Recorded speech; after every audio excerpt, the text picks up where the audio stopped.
Okay. Okay, I think we'll get the meeting started. Being passed around is the sign-in sheet, so if you please all make sure that at some point you've all signed in. That way we can see if you have perfect attendance or not. All right.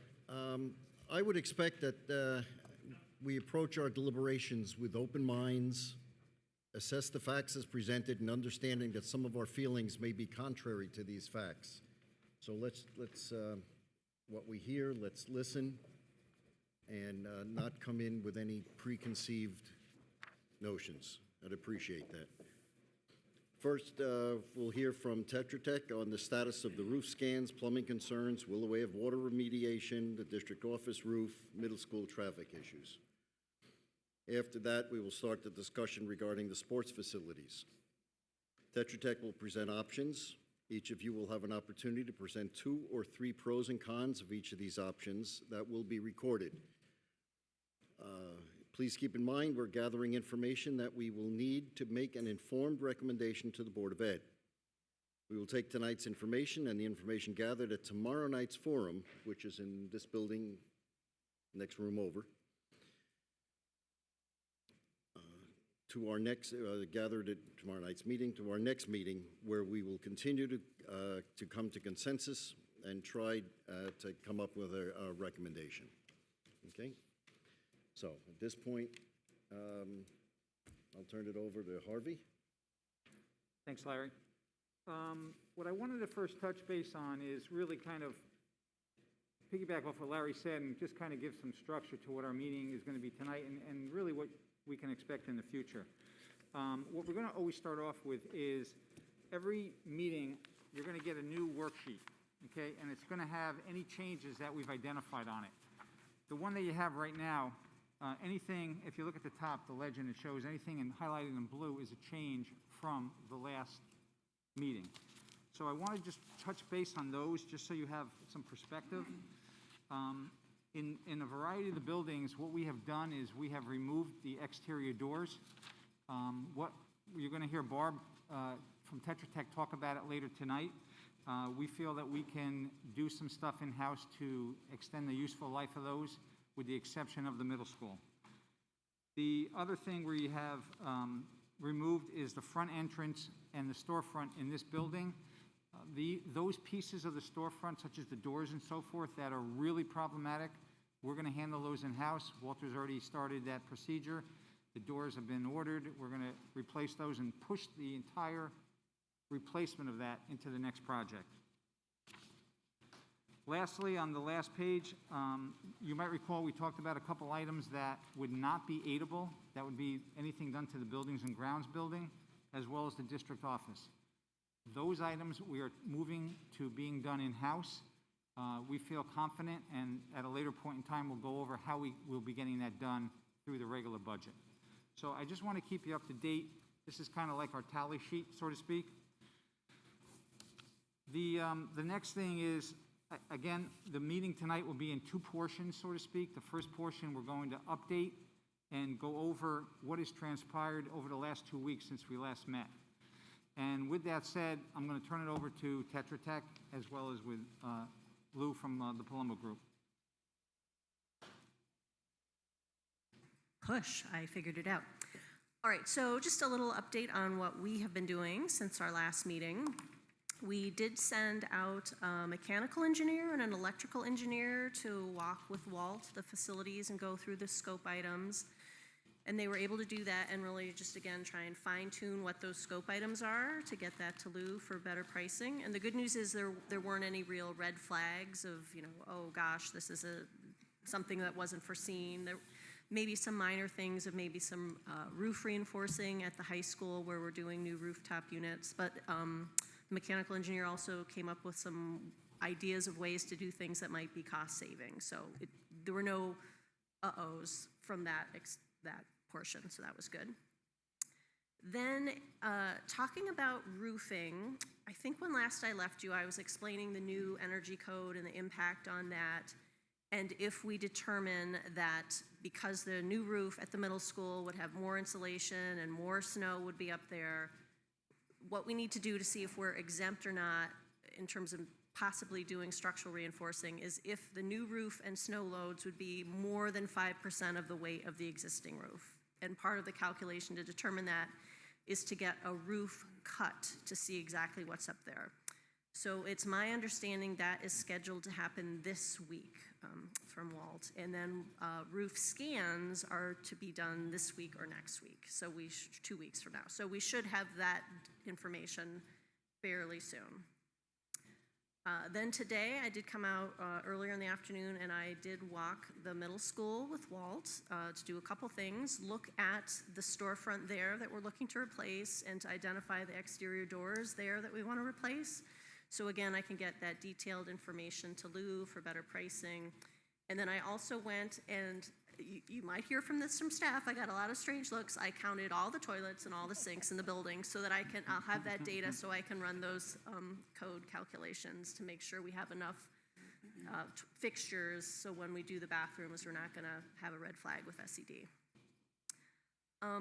Speaking of samples for the asphalt, I believe I heard that today and tomorrow the core samples of asphalt are being done. So we'll also have information on that in terms of what possibly could be milling just to a certain point versus a full depth replacement.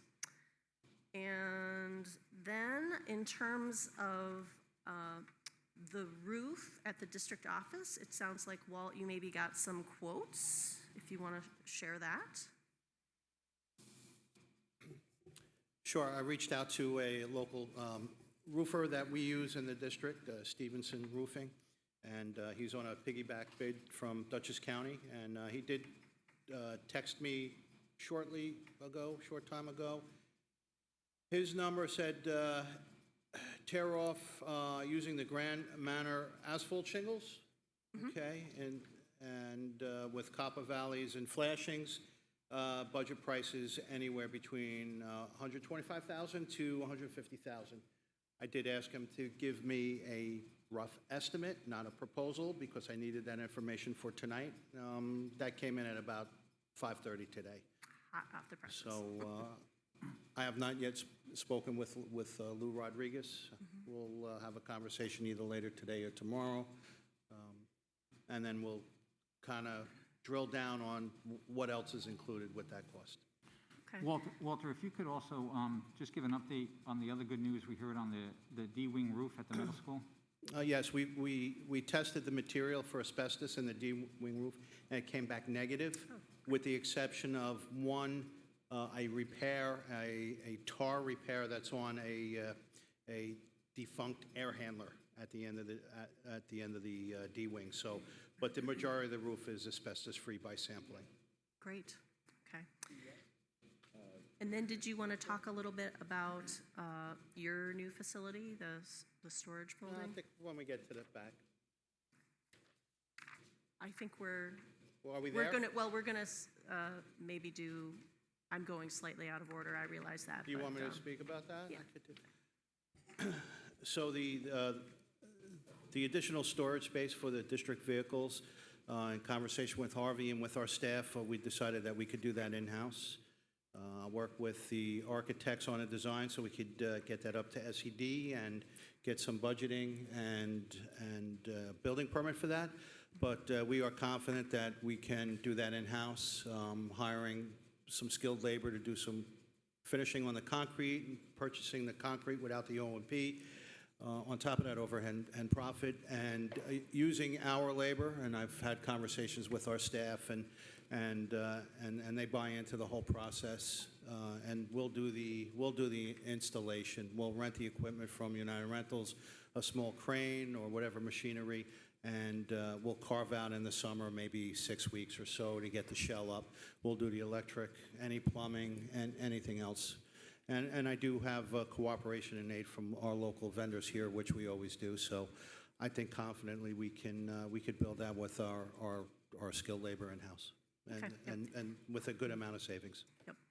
And just as had been mentioned, even though that wouldn't be part of the capital project, it would still need to go to SED for approval and the building permit. So we can certainly prepare documents like that, and we've done that a number of times where we prepare documents for work that's going to be self-performed by the district or booster club or whatever, but it just still needs to go to SED for the building permit. So that'll just be a separate project. And then I think we wanted to talk about traffic patterns at the middle school. And we've got, again, our site folks here to share some imaging and thoughts with you. So, or here I can. Yeah, Tom, if you can go to the last one there, you might want to blow that up into the 3 segments. I'll start by saying that this, as Tom's getting up to blow it up a little bit, why don't you move to the bottom, Tom, first? And then what I'll tell you is that this is not so much a master plan to do all at once, just so we can be clear on that. And it could be a kind of a master plan that gives you options of what to do and decide upon when you might do them or even if. So we really have 3 segments to this, and they are all targeted toward removing the mixing between the parents and the buses. That's really the meat and potatoes of it. So on the lower end is your parking lot that's existing. It's now connected to the bus loop. And in this scenario, there are a few things that would happen potentially. One is to provide an independent access to that lot from the main road, which we believe we can do between the bridge culvert stream and the existing exit from the bus loop. That would provide an independent access to that parking lot, first of all. And then second of all, depending on the timing and what you want to do first, we could provide that as a kind of a temporary or perhaps a longer term, we're not sure, loop for parent drop-off. And the label on the left is a potential new sidewalk for a parent drop-off pickup area. So there's the potential, albeit not ideal, that this lot could be used for some parent drop-off, as a parent drop-off loop with that independent entrance exit. So then moving to the... So if I can just interject. Yeah, sure. The idea would be where you see some cars now, possibly certain times a day, you wouldn't be able to park there. And just below that new yellow sidewalk shown could be a little short. Exactly. There's school districts on occasion that would have an area that would provide some parking, but not when the parent drop-off is occurring. So there'd be signage that would control that, no parking between the hours of. And so that would be opened up for the parent drop-off.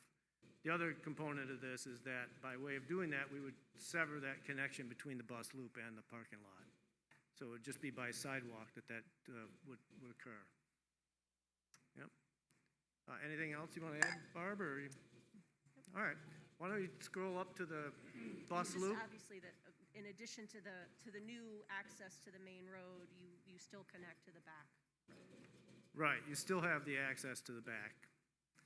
The bus loop, relatively simple. 2 components to this. One is a potential widening, as little as 10 feet on the interior of it. So this represents that widening. You can just see a little bit of shading on the interior edge between the what would be the new edge of pavement and the existing. What that does is it gives your buses a little bit more room to be able to park more effectively, efficiently in a chevron style, and get all of your buses in that loop and not have to worry about the cars passing by. And even if there is a bit of an overflow of buses, they could then park parallel behind you or on the end of the other buses. So there's plenty of room for all your buses there, so they wouldn't have to queue up in the parking lot with this minor increase in width. The other component to this is squaring up the entrance to the roadway to make it more of a 90-degree entry point. That will increase efficiency and movements, and without the need to mix buses and cars, you could run in and out of there efficiently with just the buses without a problem. And then if you scroll up next, Tom, to the top, you can see the connecting sidewalks to what is possibly a parent drop-off, independent parent drop-off loop. Plenty of length here for at least 30 cars queued up with a pass-by lane.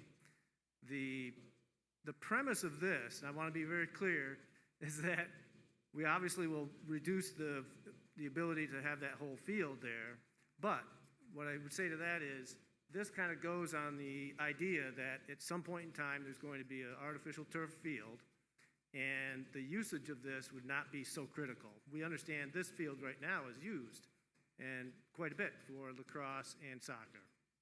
Middle school, right? So, yeah, it can't be lost at this point in time, and that's not the intent to say, let's just tear it down and build this loop, but it would really logically go with another point in the project, which we are going to talk about later, which is the other artificial turf fields. This, I wouldn't say, could be just lost in spite of itself. So that's not the intent of this plan, to show that. This is a longer-term possible strategy if there's another alternative for this field elsewhere. And with an artificial turf field, the playability of those are such that you can readily make up for a field like this with the usability of it. A question, doesn't that bring cars back into the loop where the buses are? No, they come in above that pull-off zone. There's that parking zone. Yeah. And they would exit at the other end of that zone, separate and apart from the bus Oh, loop. I see. All right. Yep. I didn't see it that far down. Yeah, the realignment of the bus loop helps facilitate this as well. Okay. And then the dashed white in the middle could be future parking. Right. So we're just trying to brainstorm, not at all that this is all happening necessarily in this project, but out into the future and different steps you can take along the way to mitigate the Right. traffic It's kind of a situation. short and long-term strategy, depending on what funding's available, what strategies you want to employ. You can do an early, for example, an early bus loop modification that will provide the width that the buses can park better. And if you haven't done anything with the parking lot below, at least you'll give your cars a little more passerby ability, maybe even be able to separate them so that the parents have to drop off on the interior of the lane and the buses around the exterior. And there would have to be some control with either cones or barriers or some modification like that as a possible, well, medial measure. It wouldn't be something you think of as permanent, but it could be a stepped phase. And then the parking lot, if we can provide a separate entrance, would go a long way toward separating cars that are just going into that parking lot. They wouldn't have to go through the loop to get to that parking lot. So that in itself is a mitigating factor without anything else happening. And if you decide you'd like to do it, you can get a little creative and put a parent drop-off loop in that parking lot. Obviously not ideal because there's more going on in that parking lot, but we're taking the buses off that parking lot, and with the proper signage and striping on the pavement and other such measures, it can work. It's just not the best in the world option. Can I ask you just a general question? Sure. Not critiquing the plan at all, but because there's going to be changes going out onto Main Street, and that's a county road, is the county, are they difficult to deal with making changes like that? Or just a guess is all I'm asking. Well, it's hard to say, depends on the county. Sometimes they are kind of a pain, sometimes they're not. I don't think they're going to be a pain here. We've got curb cuts. The curb cuts are going to be changed, so they're going to have to get a curb work permit, curb cut permit, and all that. So is there a process? For sure. Will it be difficult? Hard to say. It's doubtful it's going to be problematic, especially when given that it's going to mitigate a lot of the backup traffic that's sitting out on that road. With the aerial imagery we got and the video of it, at the point when those buses were pulling out, the cars were too deep. As you know, I don't have to tell you guys. You all know. Cars were double wide on the road waiting to jump into the loop. So, and they're coming from both directions. So a lot of that would be mitigated by this.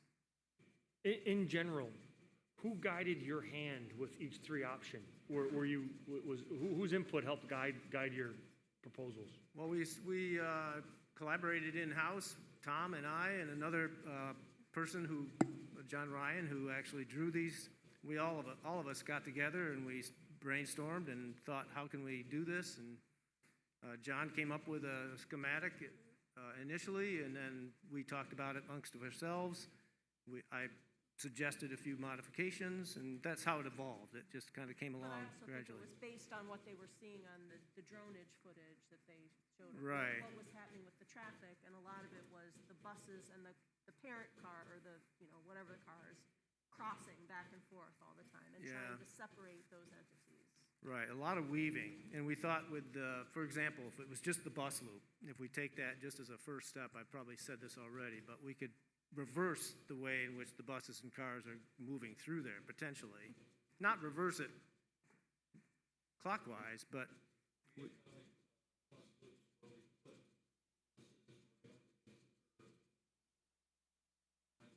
Right, exactly.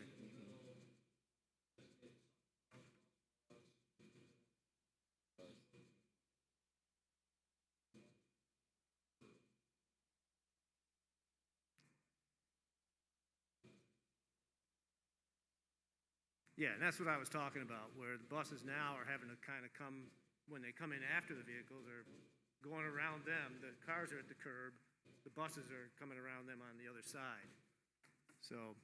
The other thing too is what we heard at the last meeting, Terry, hopefully your comments about how people are making it work was part of our thinking. Mm-hmm.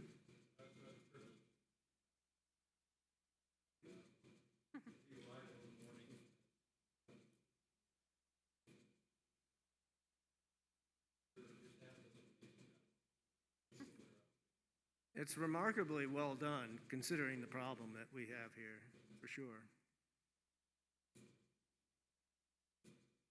Just to be totally clear, so this is the line item under the middle school, the first one, bus loop, the $2 million, and then widening, demo, repave, et cetera.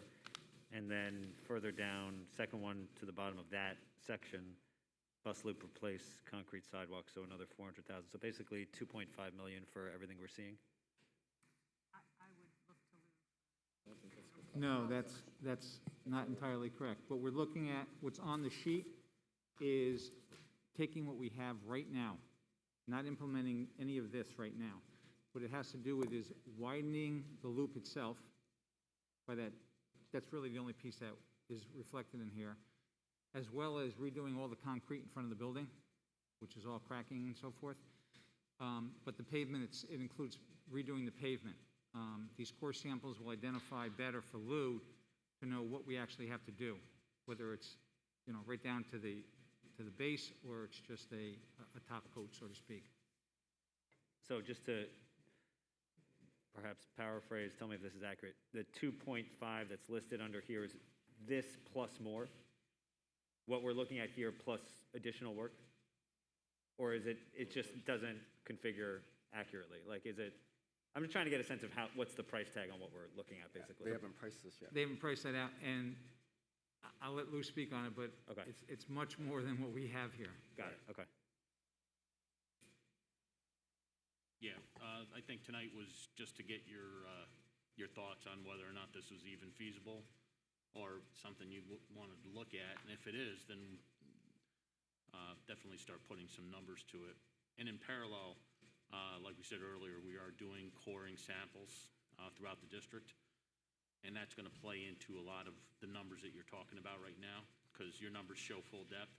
If those coring samples come back with a positive sub-base sampling, then those numbers are going to get lighter. So. One of the things that we like about this is it's a master. And you can take bites of the apple there are really three bites of the apple, one being the widening of the existing loop and make some modifications there. That could just stop and be what happens. Severing off the lower parking lot and then doing that second cut through, that could be a second bite of the apple. Maybe as part of this project or maybe in the future. And obviously the loop up on the current drop-off suggested loop. We think that's a really good idea. Long-term, that's a great solution to the traffic safety issues. But obviously that's probably not.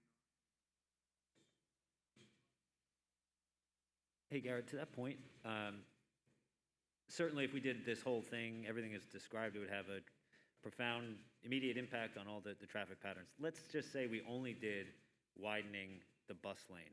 Can you just describe what impact you'd see to, like, how much would that alleviate the issue, assuming parents are still going out that same route? I don't know if it's too hypothetical, but if you could speak to what that impact would be. Well, the buses will simply have more room to park, a little more efficient way, more of a chevron style. They do that now, but they'll be able to do it a little bit better and fit better within that loop. That's number one. And then it gives just that extra room for both vehicles and buses to pass by if they are still parked there.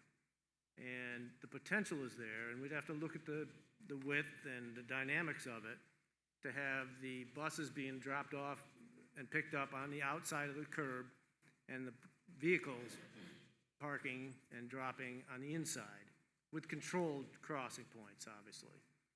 So that's a possibility with this conformant.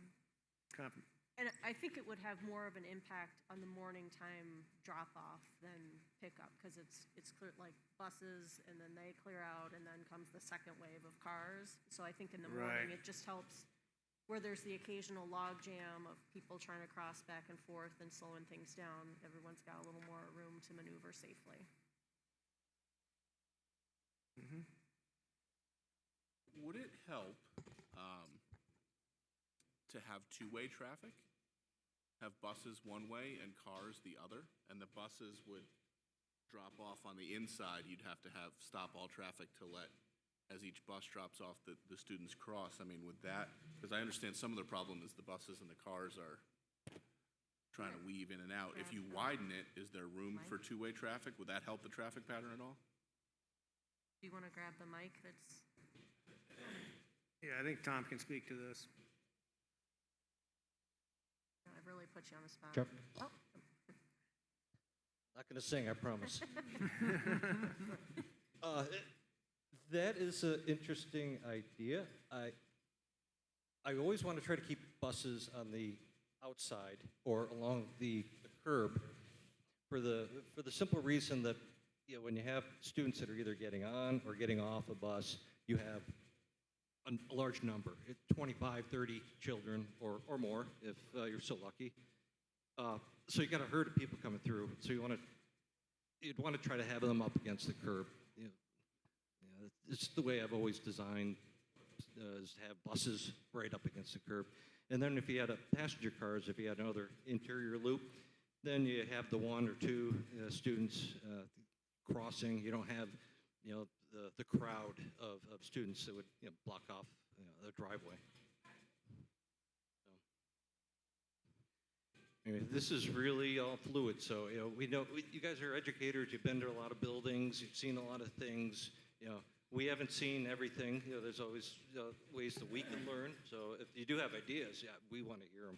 Is there an option to not necessarily widen the bus loop as much if we're taking Kiss and Ride offline? So potentially a pricing of not necessarily widening the bus loop as much, but what is the cost of that alternate entryway for staff parking, parents coming in? Because I feel like it would defeat the purpose if we can't guarantee that the widening solves the traffic issue, then I'm not quite interested in it. It would almost be either that solves it, whatever widening to 15 feet or whatever solves everything, or we keep that the way it is, do some work there, and look at pricing for the cut by staff parking. Yeah, that would make sense to do that analysis, for sure. Yeah, I was definitely envisioning getting pricing of those 3 different chunks independently. And it might be the parking lot is, I'll just call it the better bang for the buck. Can we have that as a next, just as, if everyone's interested in it, at least seeing it? Okay. So maybe pricing with that, not necessarily as much widening, but that staff parking option.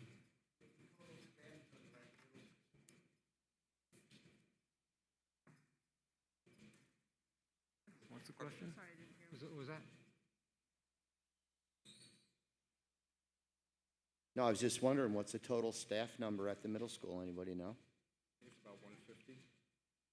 150 parking spaces.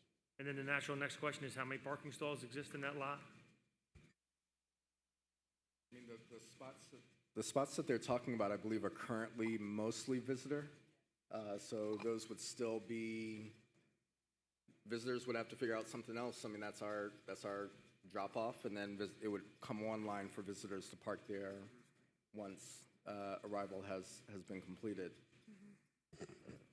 I know, I mean, I can't see the whole row. I know some staff parking goes back there, but 160. Yeah, the row that's nearest the sidewalk, I think, would be the drop-off row. Probably I mean, 15 I 15 or live so. just about next door to that parking lot, and that lot is never full. I agree. Yeah, I didn't, Correct. in So- the videos I saw, there was quite a few spots empty there. Right.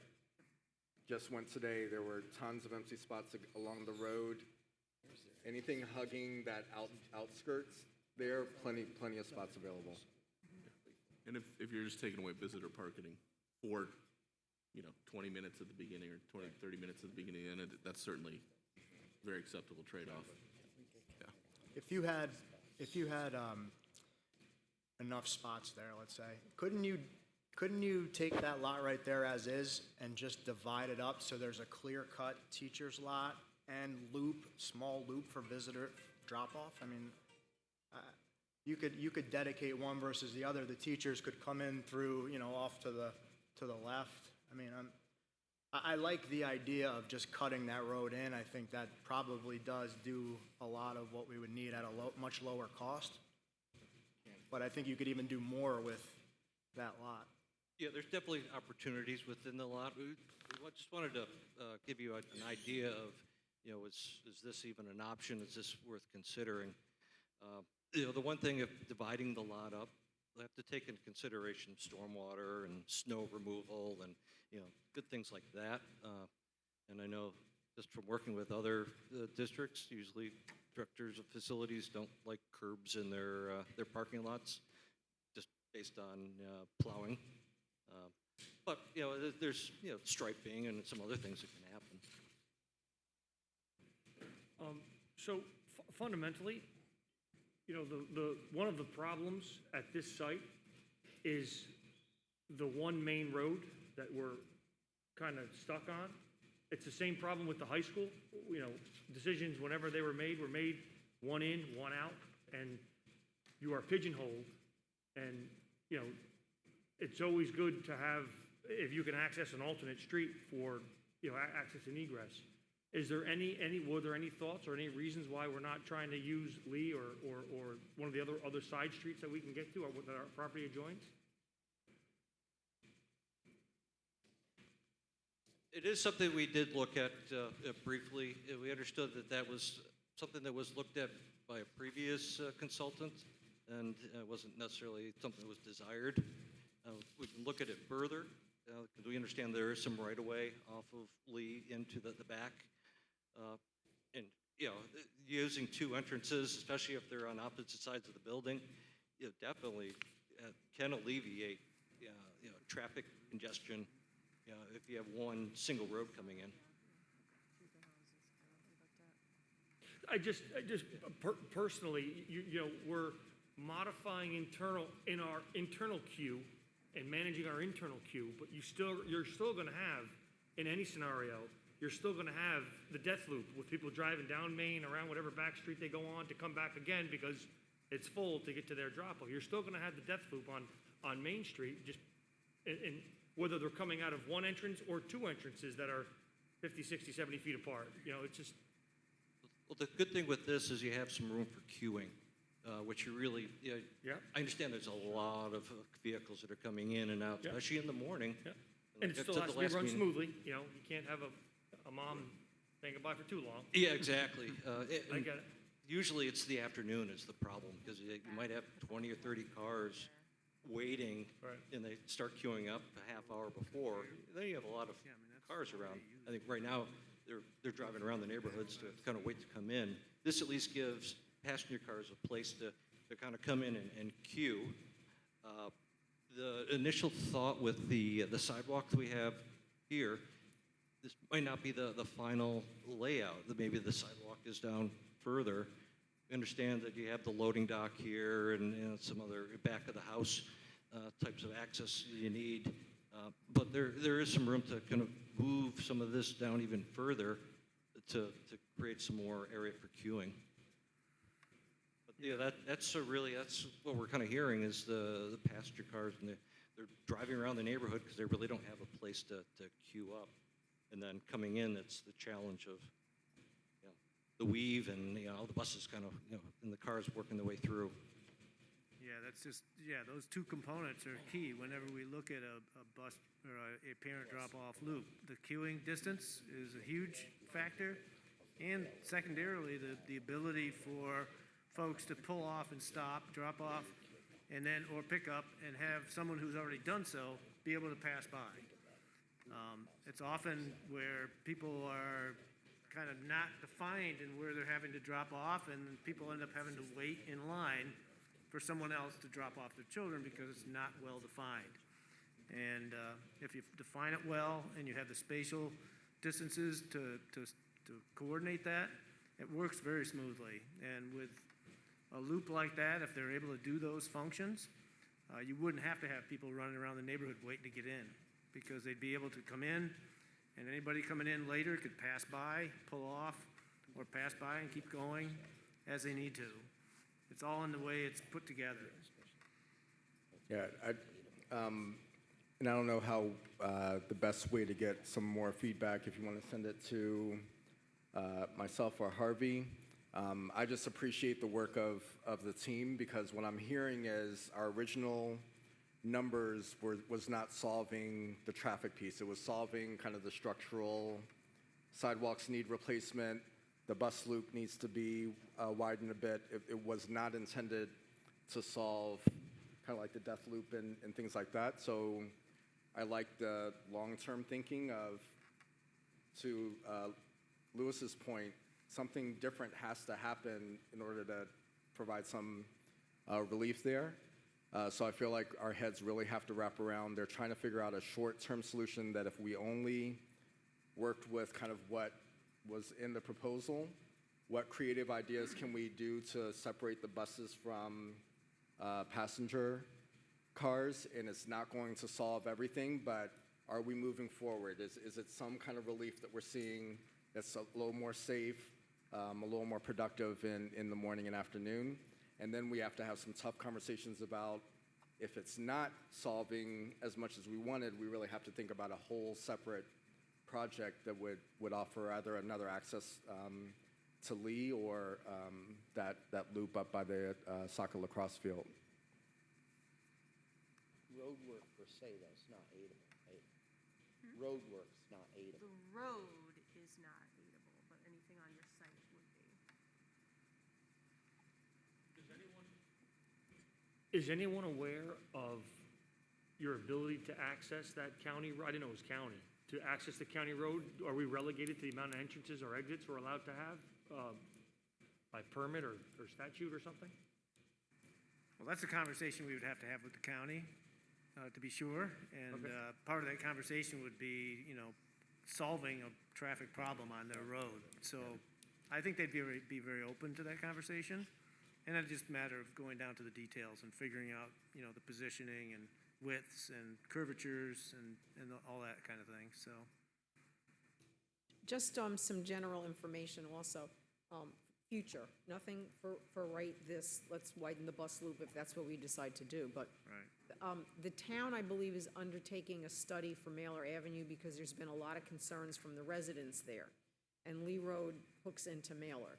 And Lee Road, as you know, is it's one block long, that's it. So that would be my concern also for allowing an entrance for drop-off that comes through that way, that may not sit too well within the community either, because there is such a heightened concern at this moment in time with excess traffic and speeding on Mailer Avenue with the schools and all that stuff. So that's just something.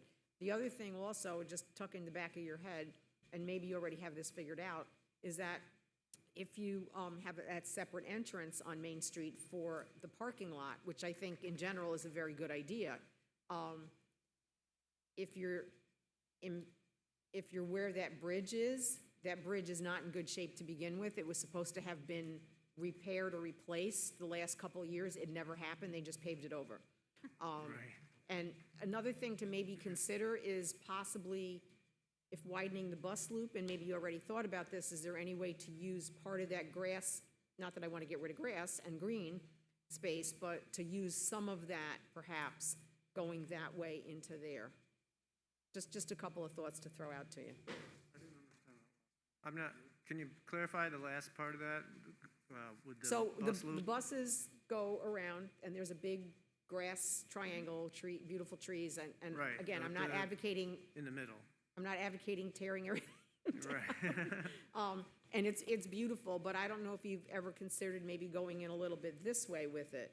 Further in, Excuse me? further in toward the middle. Towards the middle, yeah. Yeah, yeah. To Tom's point, when we're designing things like this, we'll often take not just a side-by-side roadway, but actually a separation, a physical separation between the buses on the perimeter and the car drop-off on the interior.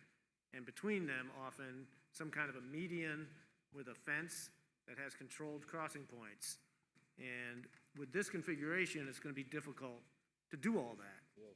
Taking up more in the middle might give you the opportunity to do some of that. But this was showing pushing 10 feet into that grass. Right. island. This is kind of a part of the way, consistent with what's currently in the plan, to kind of illustrate an improvement. It doesn't go all the way. Tom, do you want to add anything to that? Yeah, the 10-foot increase in the width of the bus loop isn't necessarily to take into consideration adding another lane for passenger cars to come through. It's really for the movement of the buses and to allow for movement of other buses behind.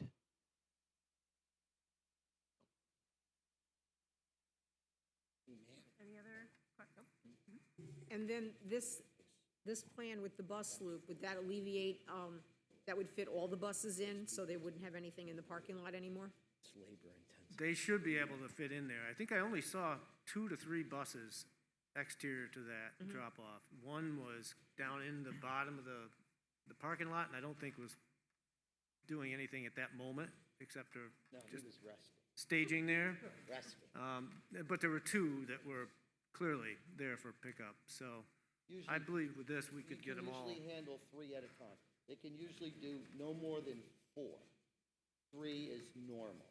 3 drop off on the very high side. All the parents drop off behind the buses drop off at the end of that, right, he's got it. Right at the end of the loop, the 3 buses, and the buses that are there are resting there because they're waiting for to go on their next route. They don't really have to stay there. They could go somewhere else. Okay. But sometimes it's only 4 or 5 minutes until they go to their next run, which is the middle school. Right. Long and short of it, with that extra pavement. I'm sorry. There's which is also 3 or elementary. 4 of the shorter buses Yes. that queue up in the parking lot. Yeah. Yeah, in the morning, yeah, you don't have all, I'm just going to throw a number, all 20 buses sitting Right. in the loop. They're coming Right. in as they're finishing up their route. You know, Right. the afternoon is when you have all Afternoon the is buses there at totally once. different story. Yeah, it'd be easier for them all to fit in that loop with a bit more pavement, to be able to park a little bit more perpendicular to the edge. And I don't want to rush any questions, but I do want to allow enough time for our athletic portion of the discussion. Should we? You know when you're at the movies and they show one more coming attraction, it's like, I just want to see the movie? Let's talk about athletic fields. Tom, do you need help driving images? I'll drive the bus on this one. So as we transition to the next conversation, there's a few pieces of information that you should have at your ready. So the pictures of the three. Oh, yeah, I'm sorry, go ahead. One of the things that we have not really gotten to discuss, there are certain things that we talked about way in the beginning, that the things that have to be done. There's bathrooms, there's roofs, there's water infiltration at Willow Avenue. Those are things that have to be done. Now, when we start getting into the discussion of athletic facilities, just as a heads up, we may find we don't have enough money to do this. Great. When we take a look at what we have to do with our bathrooms and our roofs and water problems, just as a heads up, that by the time we're all said and done, we may not have enough money to do either a complete one, or we may be able to say, okay, let's start, but we don't have money to do these pieces of it yet. So it's something that's been sitting on my head that I needed to say. So just keep that in mind, bathrooms, roofs, water infiltration, those kinds of things these are goddess. So, thank you. Okay, sorry, Gary. No, that's great. So while one of the asks of the committee last time was to put some meat on the bones with regards to the options, Lou and his team also provided pricing. So you have that in front of you as well on the red and green sheets. As you hear the options presented, what we wanted to do as a slight shift from our previous meetings is you have some sheets in front of you that allow you to kind of take notes regarding the pros and cons of the options. So what we would like to do is at the end of the presentation, give folks a few minutes to complete their kind of reflection. And then we really do we feel it's incumbent upon us to be able to hear from everyone. So everyone will get a chance to share for each option a few of their pros and cons. We'll chart them. We'll type them up to make sure the committee has that for future reference, but making sure that all voices are at the table and that everyone's really kind of weighing out the pros and cons of each of the options presented. Okay?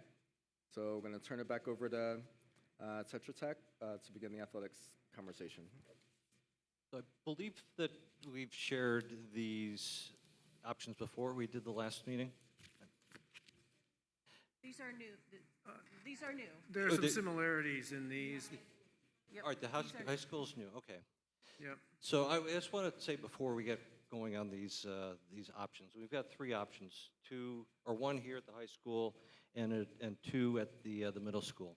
That these are just very conceptual ideas that the best fields that we design, track field, athletic facilities, we need input. We need input from the district, from the end users, from committees to help mold the facilities. So what you're seeing, they look very cooked and like, let's build it, with this.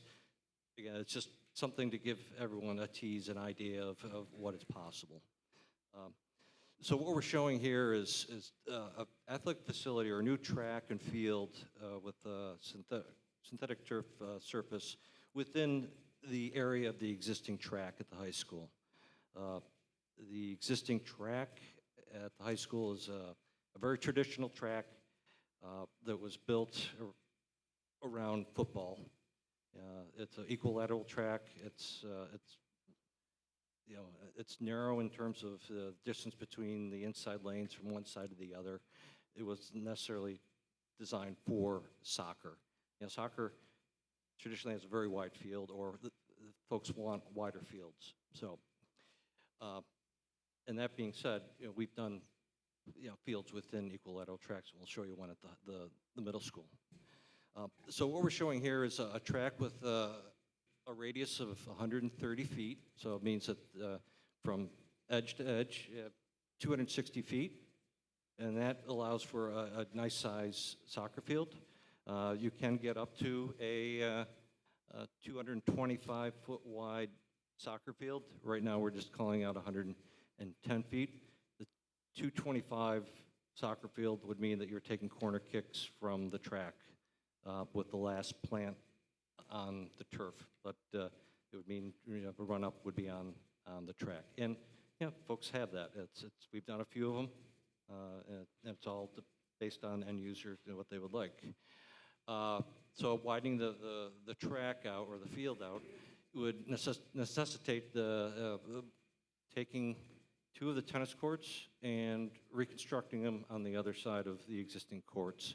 Or it could be down at the bottom or somewhere else, but we just thought that was the best idea of just shifting them over. This also shows a bleacher and press box on the east side of the track. Ideally, you traditionally don't want to put your bleachers on the east side of the track because your sporting events are in the afternoon or evening, and the folks that are sitting in the bleachers are looking west and looking into the sun, which can be a problem. But it's not something that it's done when it's appropriate, and this seems like this would be the appropriate time to do it. We're also showing some lights, new lights at kind of the corners. What else are we showing? Adjusting the existing driveway that kind of comes through. I believe this is the bus loop here. So shifting that into the open, the green area in the center there. We're showing potential area for parking up at the north side of the track. And we're showing possible locations of concession stand, bathrooms, team rooms, locker rooms down here. Again, proximate to the east side of the track or the school side of the facility. Also looking at adjusting an access path around the tennis courts to make this work. Yeah, this is just one track layout. It can get narrower in terms of the field. You can go to a 125 radius. You go to a 120 radius that just squeezes this in and makes the end zones further out.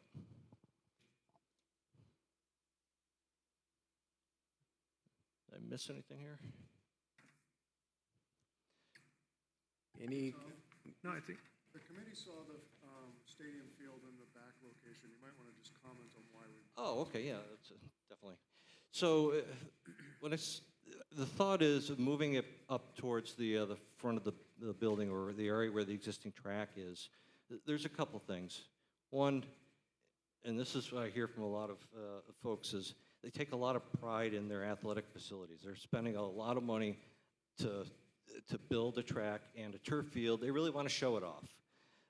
And having it up front center, close to where a lot of people, folks that aren't even coming to the school for events, for athletic events, they will see the track and the field and realize, wow, these guys are serious about their athletic facilities. And it also brings it right up to the front. So, for security or other things that, if you have folks that drive through, if you have, say, security, they can keep an eye on the track. It's right there. It's also proximate to your existing track. It's already a fairly level area. So when it comes to terms of construction, you're not having to bring in a lot of fill material or other materials to level the track and the field out. Where in the back, the slope is to the south, away from the building. So you have to bring a lot of material in to get the track and that field level, or do a lot of earthwork. And we're also hearing that it's pretty wet back there.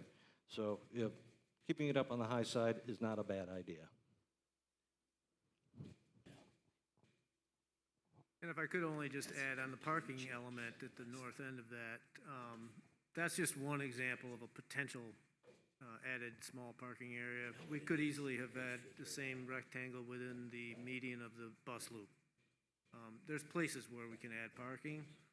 There is potential for it. You jog my memory on another item, Michael, thank you. So putting the field also here is more proximate to your existing parking. So the folks that are coming to the events don't have to walk, a country mile to get to the back. Exactly.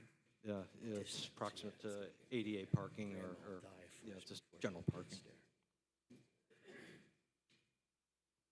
Any questions on this configuration? Just one, moving the site to, I'm sorry, let me just do one of these.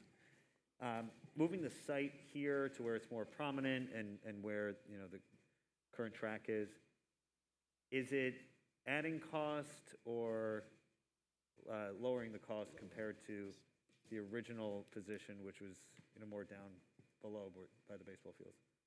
Because I know, one line item I'm seeing it's not inexpensive is the realigning of the tennis courts and then the realigning of the entrance driveway. Those seem fairly significant. Lou, correct me if I'm wrong, but the fact you're going to have to bring in a lot of fill and do a lot of earthwork to bring the track and the field up to the proper grades, that's going to be really expensive. You're also displacing the existing softball fields, which also has a multi-use outfield for, I believe it's the one further to the south or away from the building. So you're going to have to reconstruct those facilities anyways. You'd have to rebuild, at least one softball field in another place. You're going to have to likely demo the track anyways.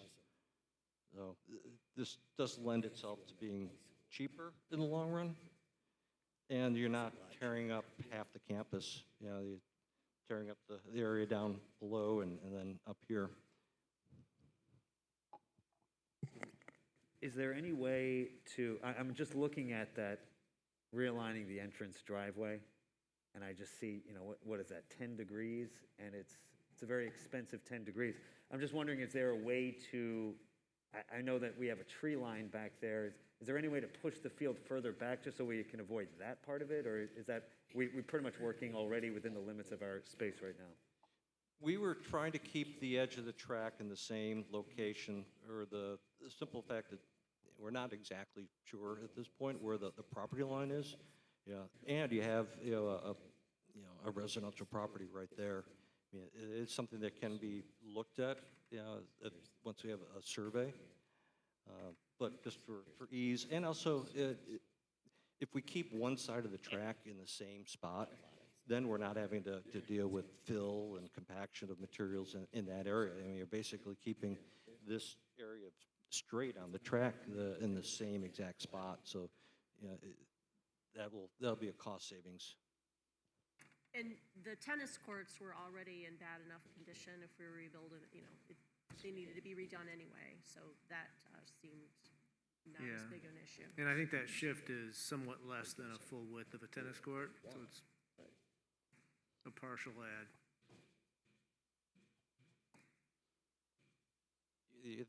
The tennis courts, I'm just throwing a really ballpark number out. You're looking at $110,000 a court, just for these two courts, then reconstructing, which is going to be quite a bit less for your existing area. So it's a lot of money. We're talking big dollars, but in the grand scheme of things, it's more economical. Yeah, there are a lot of efficiencies built into this as compared to building down below, for sure.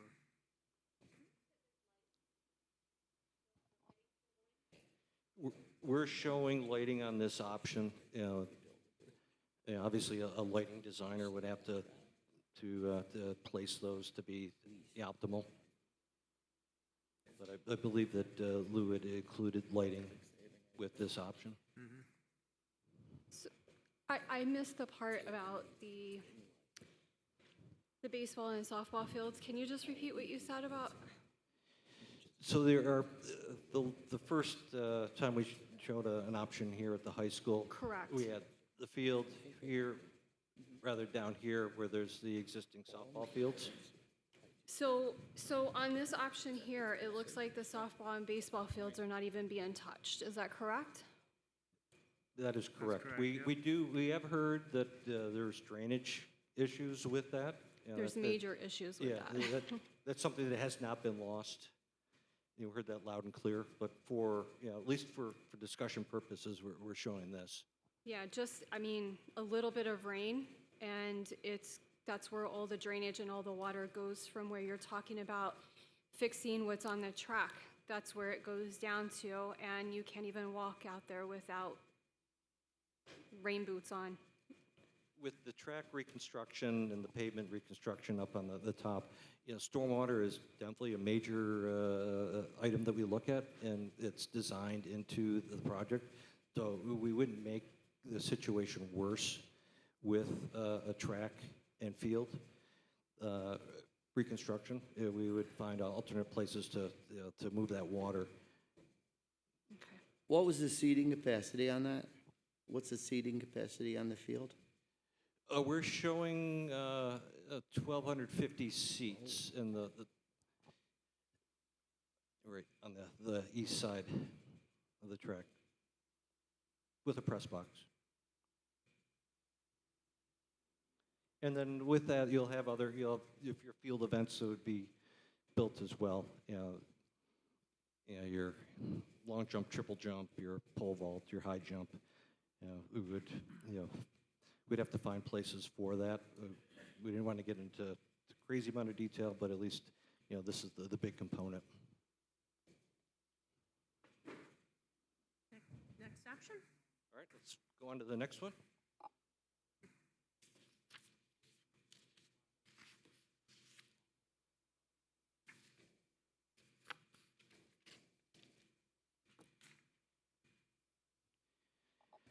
All right, our next option is option 3, which is reconstructing or constructing a synthetic turf field within the footprint of the existing track at the middle school.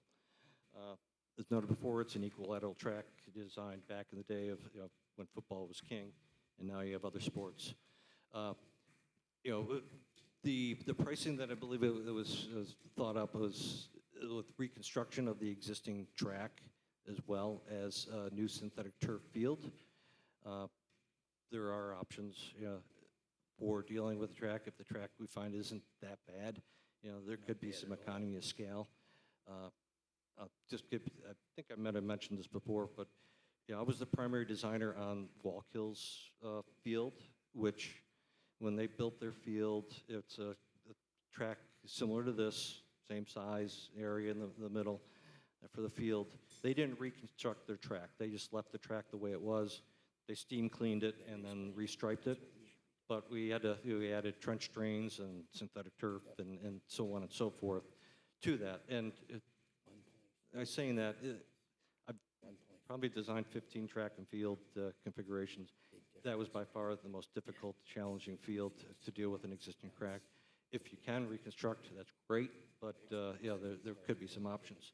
So with this track, or this field, I've heard some questions already about, well, if you leave the field, the track the way it is, will you be able to fit a soccer field in the field?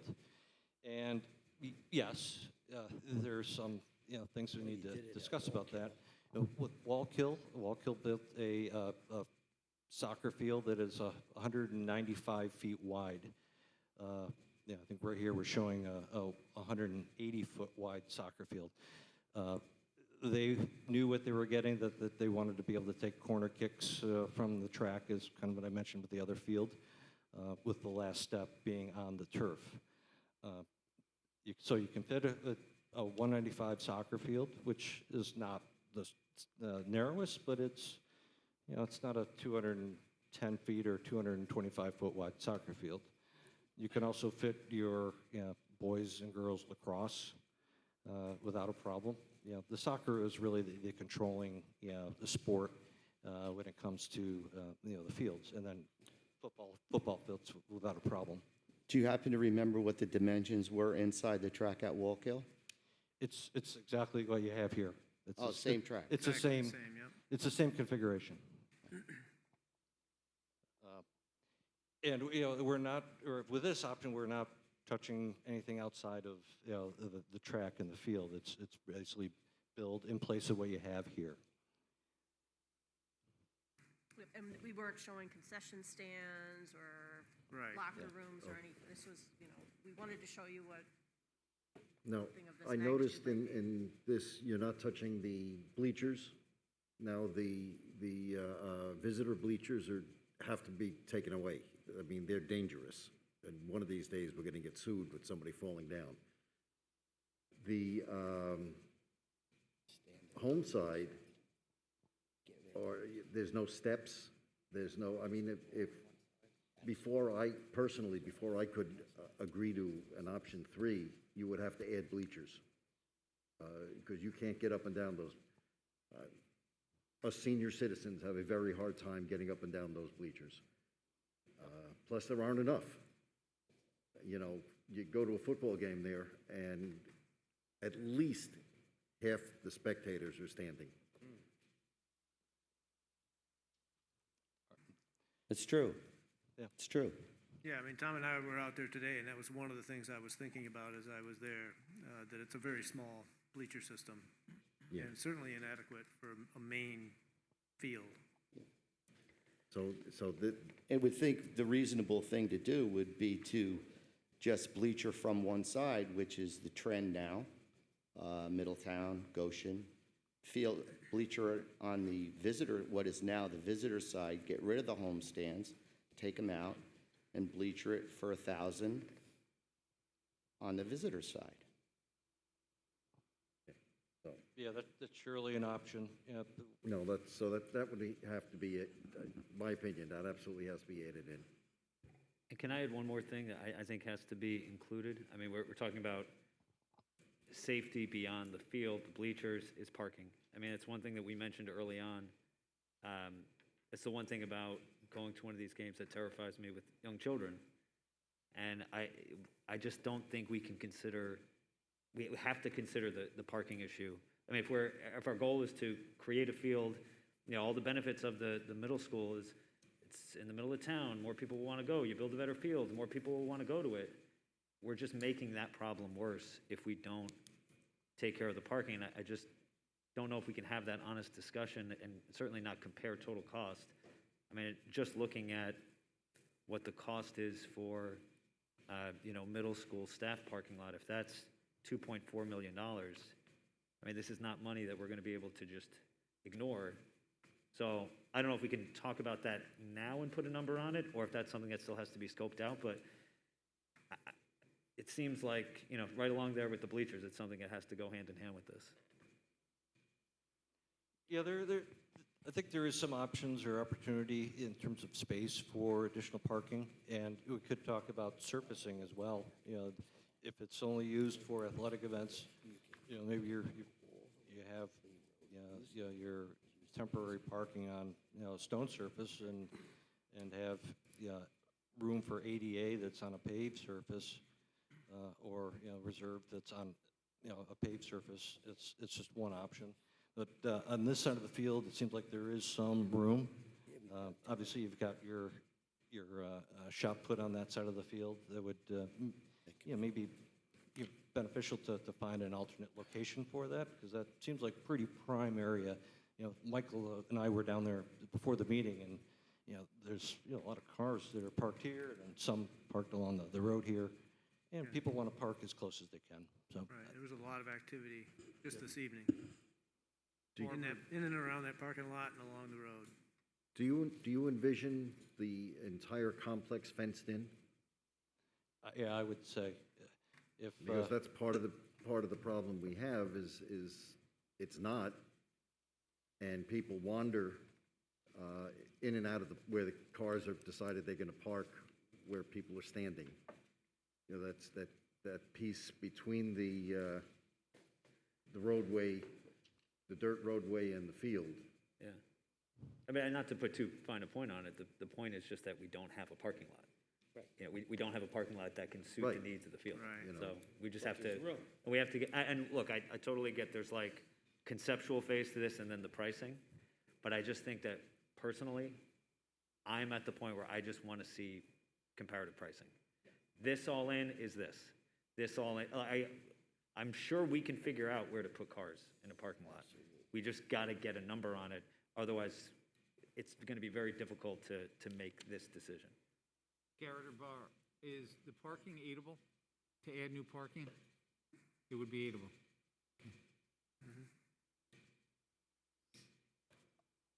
Can I add something? Rare. I just want to take a step back and kind of look at reality. I think in reality, this is the most fiscally responsible plan that we will have, that we will present. If you look at the numbers, this one makes sense. We should utilize what we have already there instead of looking to rebuild, reinvent the wheel.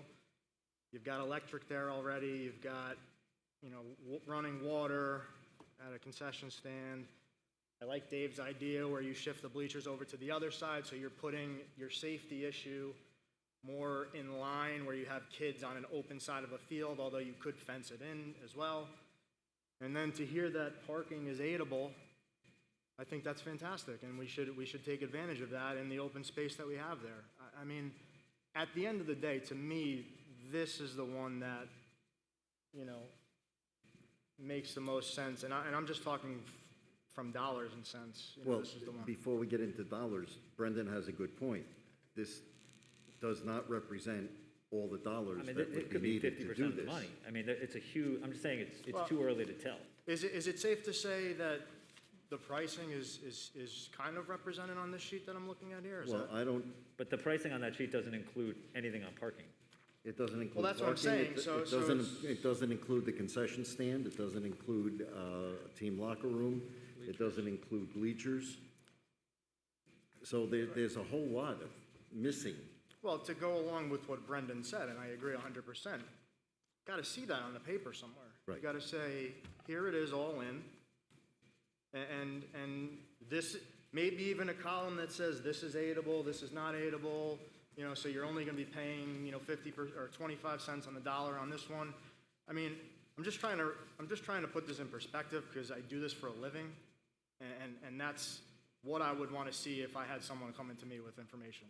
So, Yeah, I'm looking at option 1, and the comparison, if you look at, and you put it next to option 3, there is a place here for site improvements on option 1, but there is no place on option 3 for site improvements. It doesn't, it's smaller, and so it's not comparative. There's no way to really take a look at both of those and what that, so that number on option 3 of $3 million is not a real number compared to the $6 million just so that we- option just- 1 has said that it is. Just so we're It's not, clear, it's not real. it's representative of what is being shown. And I think Right. the idea here was to give you an option to still use some of your existing facilities. Now, you're right, there could be an argument to be said that your existing bleachers are no good. Okay, fine, add that back in. What's also not part of this scope are the lights. You have existing lighting. Do you want to spend money to upgrade to LEDs, or do you want to totally replace the lighting? That's not in there. So I think on purpose, it was to say, how do you make this field better and still keep with some of your current facilities? I think that was really the approach. If the committee is looking for the same thing at every single location, and that's sort of what, when you look at the next option, because we're not through all the options, but the next option is going to actually talk to your point. So this is sort of fitting in the middle, trying to find a spot that maybe the community would say, hey, this is financially or fiscally responsible. The next one really talks to, on this site, like you said, all in. The next one will talk to that. Okay. Well, I mean, there's And certain things that shifting make field. sense and certain things that don't make sense. If you have 4 light poles, you can rehead the lights with LEDs Right. for a lot cheaper than you can run a whole new system. That's That's number 1. Number 2, standing expensive, but it's not outrageously expensive.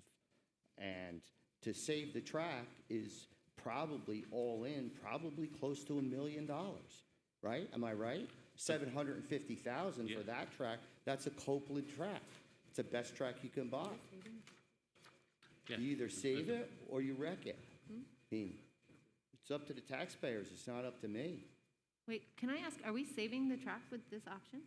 That was going to be my question. It's rehabilitating the track. So what happens is, these fields are designed to get rid of a lot of water, and there's a trench drain system that goes around this whole perimeter that has to tie into your existing track, and it's hard to do.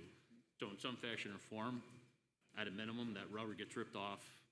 We're back to the base that's there. We cut into the base, new trench drain. So we try to work with as much as you can. The number I have here is actually to replace it, because I can't assume that we're just going to be able to patch and repair this thing and make it the perfect running But they did save it at surface. Walkill, right? Correct? They saved the track at Walkill?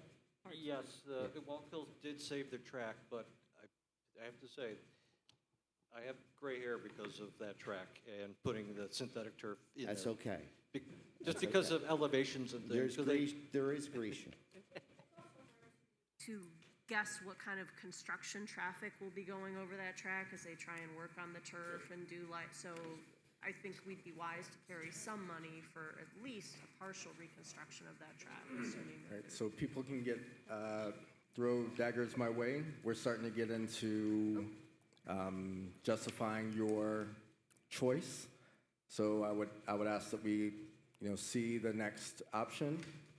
Questions really should be around, width of field, things of that nature, clarifying questions, because we do have an opportunity to go around and talk about pros and cons. Again, I want to hear from everyone. I think we owe that to everyone that's watching tonight and the like. So maybe we move on to the last one. And Can I add one final question just about that? Can we just confirm as we go along that all of these fields would support the same sports, the same number of athletes?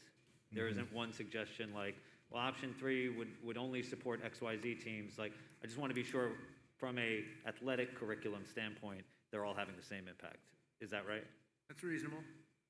It's reasonable to assume that. Different. Okay. Jen, could you speak on that? That's not entirely true. Yeah. It's not entirely true. Because if you're going to build the field on the existing football field, can you have a soccer game there? Sure. Are you giving them the most optimal field? No. Are they going to be playing on much wider fields everywhere else? Pretty much. There is minimums and maximums to the fields. If you are in a sport of soccer, you want the maximum field for strategy, for play, for spreading it out. There's a minimum, which cramps the field of play, and it's a definite different strategy. So can you put a soccer field in the middle of that? Yes. Is it what high school kids want to play on or coaches want to play on? No.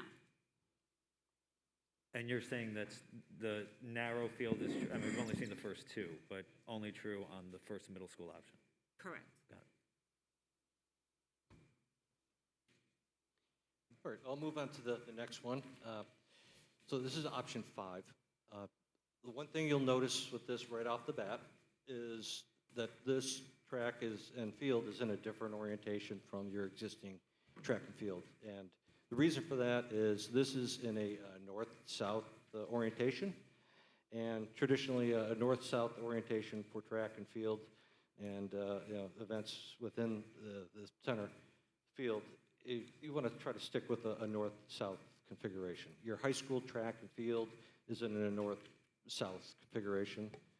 This just happens to be dead on north. There's ways to rotate and adjust. So that's why this is in a different configuration.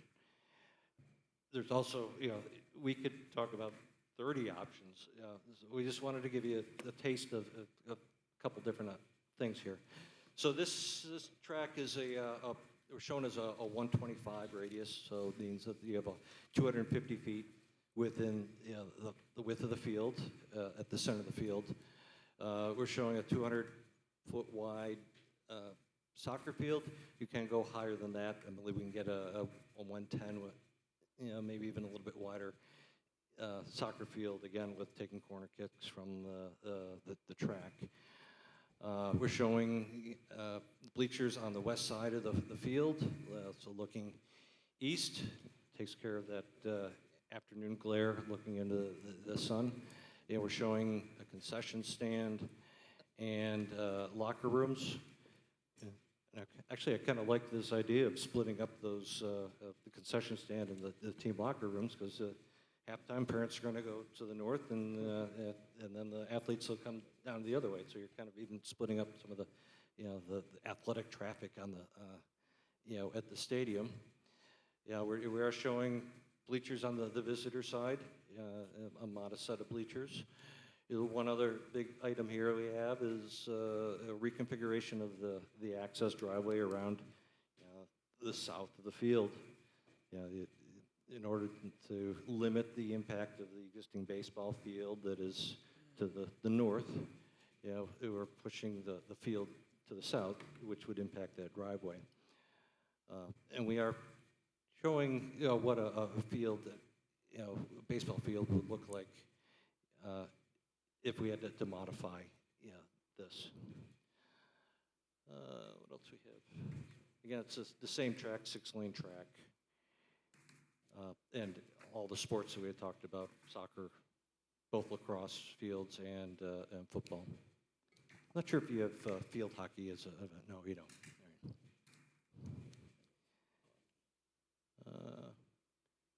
And from what we heard with the other options, the option 3, that parking would definitely be something that you'd want to talk about, for that. But this is brand new. This is a brand new facility.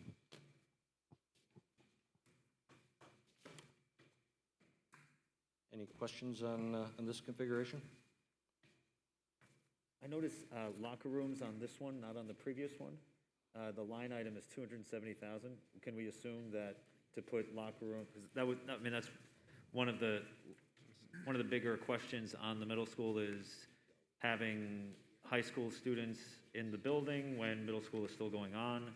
So it seems to alleviate that we would at least need dedicated locker rooms. So is that something we could easily apply to the first middle school option at the same cost that we're seeing here, which again is 270,000? Sort of showed an area where we thought it could go if you wanted, and I would assume the cost. Not state aidable. It'd be pretty close, yeah. Not state aidable.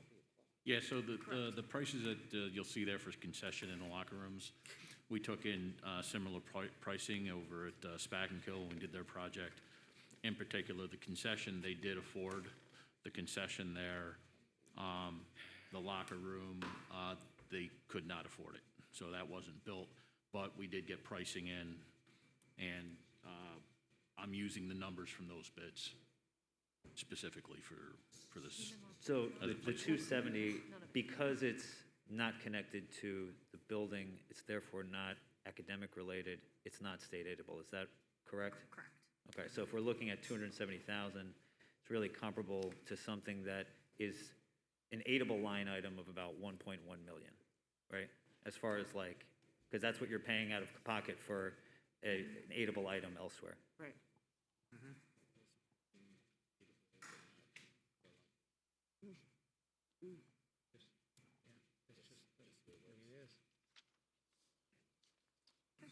So we wanted to give you a range of options. We know that option 2 isn't an apples-to-apples comparison to the other options.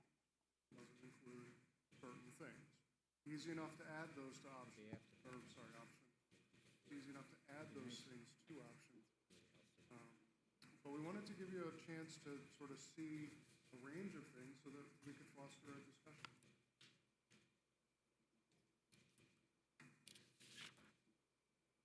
Just one other question that was laying out there from the last meeting was transporting athletes back and forth. So I don't know if, Jen, you were able to crunch any numbers and number of students, athletes we're talking about cost over the course of the year. You're talking this particular field, a multi-purpose field, sorry. The multi-purpose field is servicing approximately 500 student athletes. between all of the different sports and what it would be used for. Depending upon where you put it, if you're putting it at the middle school, you are increasing your transportation budget. Probably 15,000 is a conservative number for busing, and that does not include the high school kids who you're now telling that they're driving and throwing their friends in the car to go to a different location if you put it at the middle school. During, you talk about your parking and all of that, it's at the same time as the middle school is getting ready to end their day and the bus is coming in and the parents coming in and the kids driving over to where there is no parking. That answers your question. That doesn't include if there is a driver, because right now transportation is at a premium, drivers are at a premium. We don't always have a bus. And that's busing, which does not include, once you go to the middle school, you are now kicking off middle school programs and busing them to our elementary schools. That's not true. So that's only going to rise, and that's using this year's number. I don't know what it would be for next year. There's a regular shuttle bus that goes to the middle school The every teams day. can't, that's not the bus that They the kids take the go on. JVs in a shuttle bus. Sometimes. Yeah. Sometimes. Dave, I'm paying those bills and I'm scheduling the buses. I know what the buses are. Is that 15,000 per month or per year? Right. It would be per year, Per year? conservative. That's only just to transport them there. That's not including your away games. That's our home games. You got to include what we already spend. And what's the current process? What happens? Is there anyone bused to the middle school, and what's the cost there? That's how Trying to see what the increase, you're talking So about an increase? the only transportation that we're sending over to the middle school are for the 5 football games that the. Because I don't know anyone that says that this is an issue. I'm just, It's from an living issue. in the community. I don't know anyone. It's an issue, I and it's an think issue for the we're middle talking about school. beyond cost. So just, again, sticking with facts, students leaving the high school to go to another location is like transporting to away. It's just, that's how we would think about it by way of scheduling and things of that nature. So it's just with it being multi-sport, is that something that our community and everyone would support? So it's really beyond cost. It's just with the multi-sport facility being at the high school, it presents certain advantages just by way of locker room use, leaving your class and going right out to the sport. Middle school is not super far away. It's not like going out to Goshen. It's just whether it's a question that we would just have to grapple with. Is the travel for our home games? I have a question. If, in your opinion, because you have seen this in other areas, once a multi-sport synthetic field is put in place, it's used for more than just home games? I mean,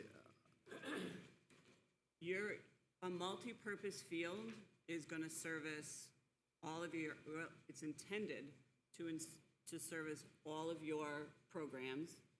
It allows you to be able then to host sectional, regional, state events, which earns you money. It allows you to host tournaments. It allows you to, if you chose to, rent it out to different organizations for fees to earn some of that back.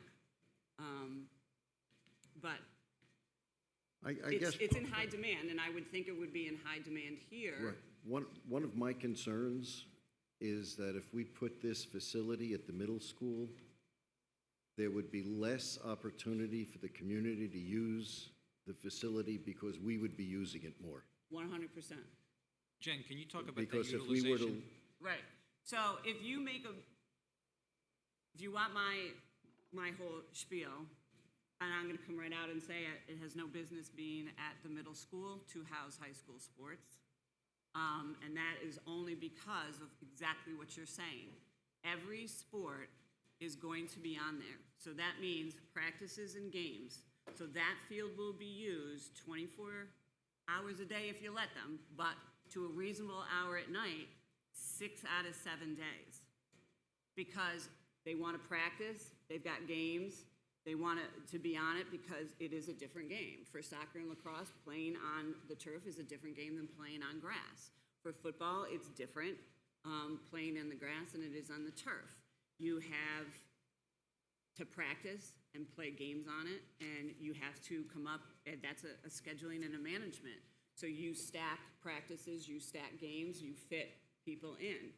So not only do I think it belongs at the high school for that reason, but your community doesn't have a lot of community fields.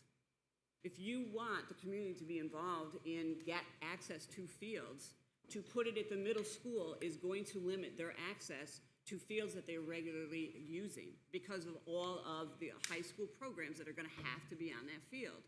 If you look at the broader picture and you're looking for the community to get space and the high school to get space, it belongs at the high school for a plethora of reasons, but it also now enables teaching spaces for the middle school, recess space for the middle school because they are a 5 to 8.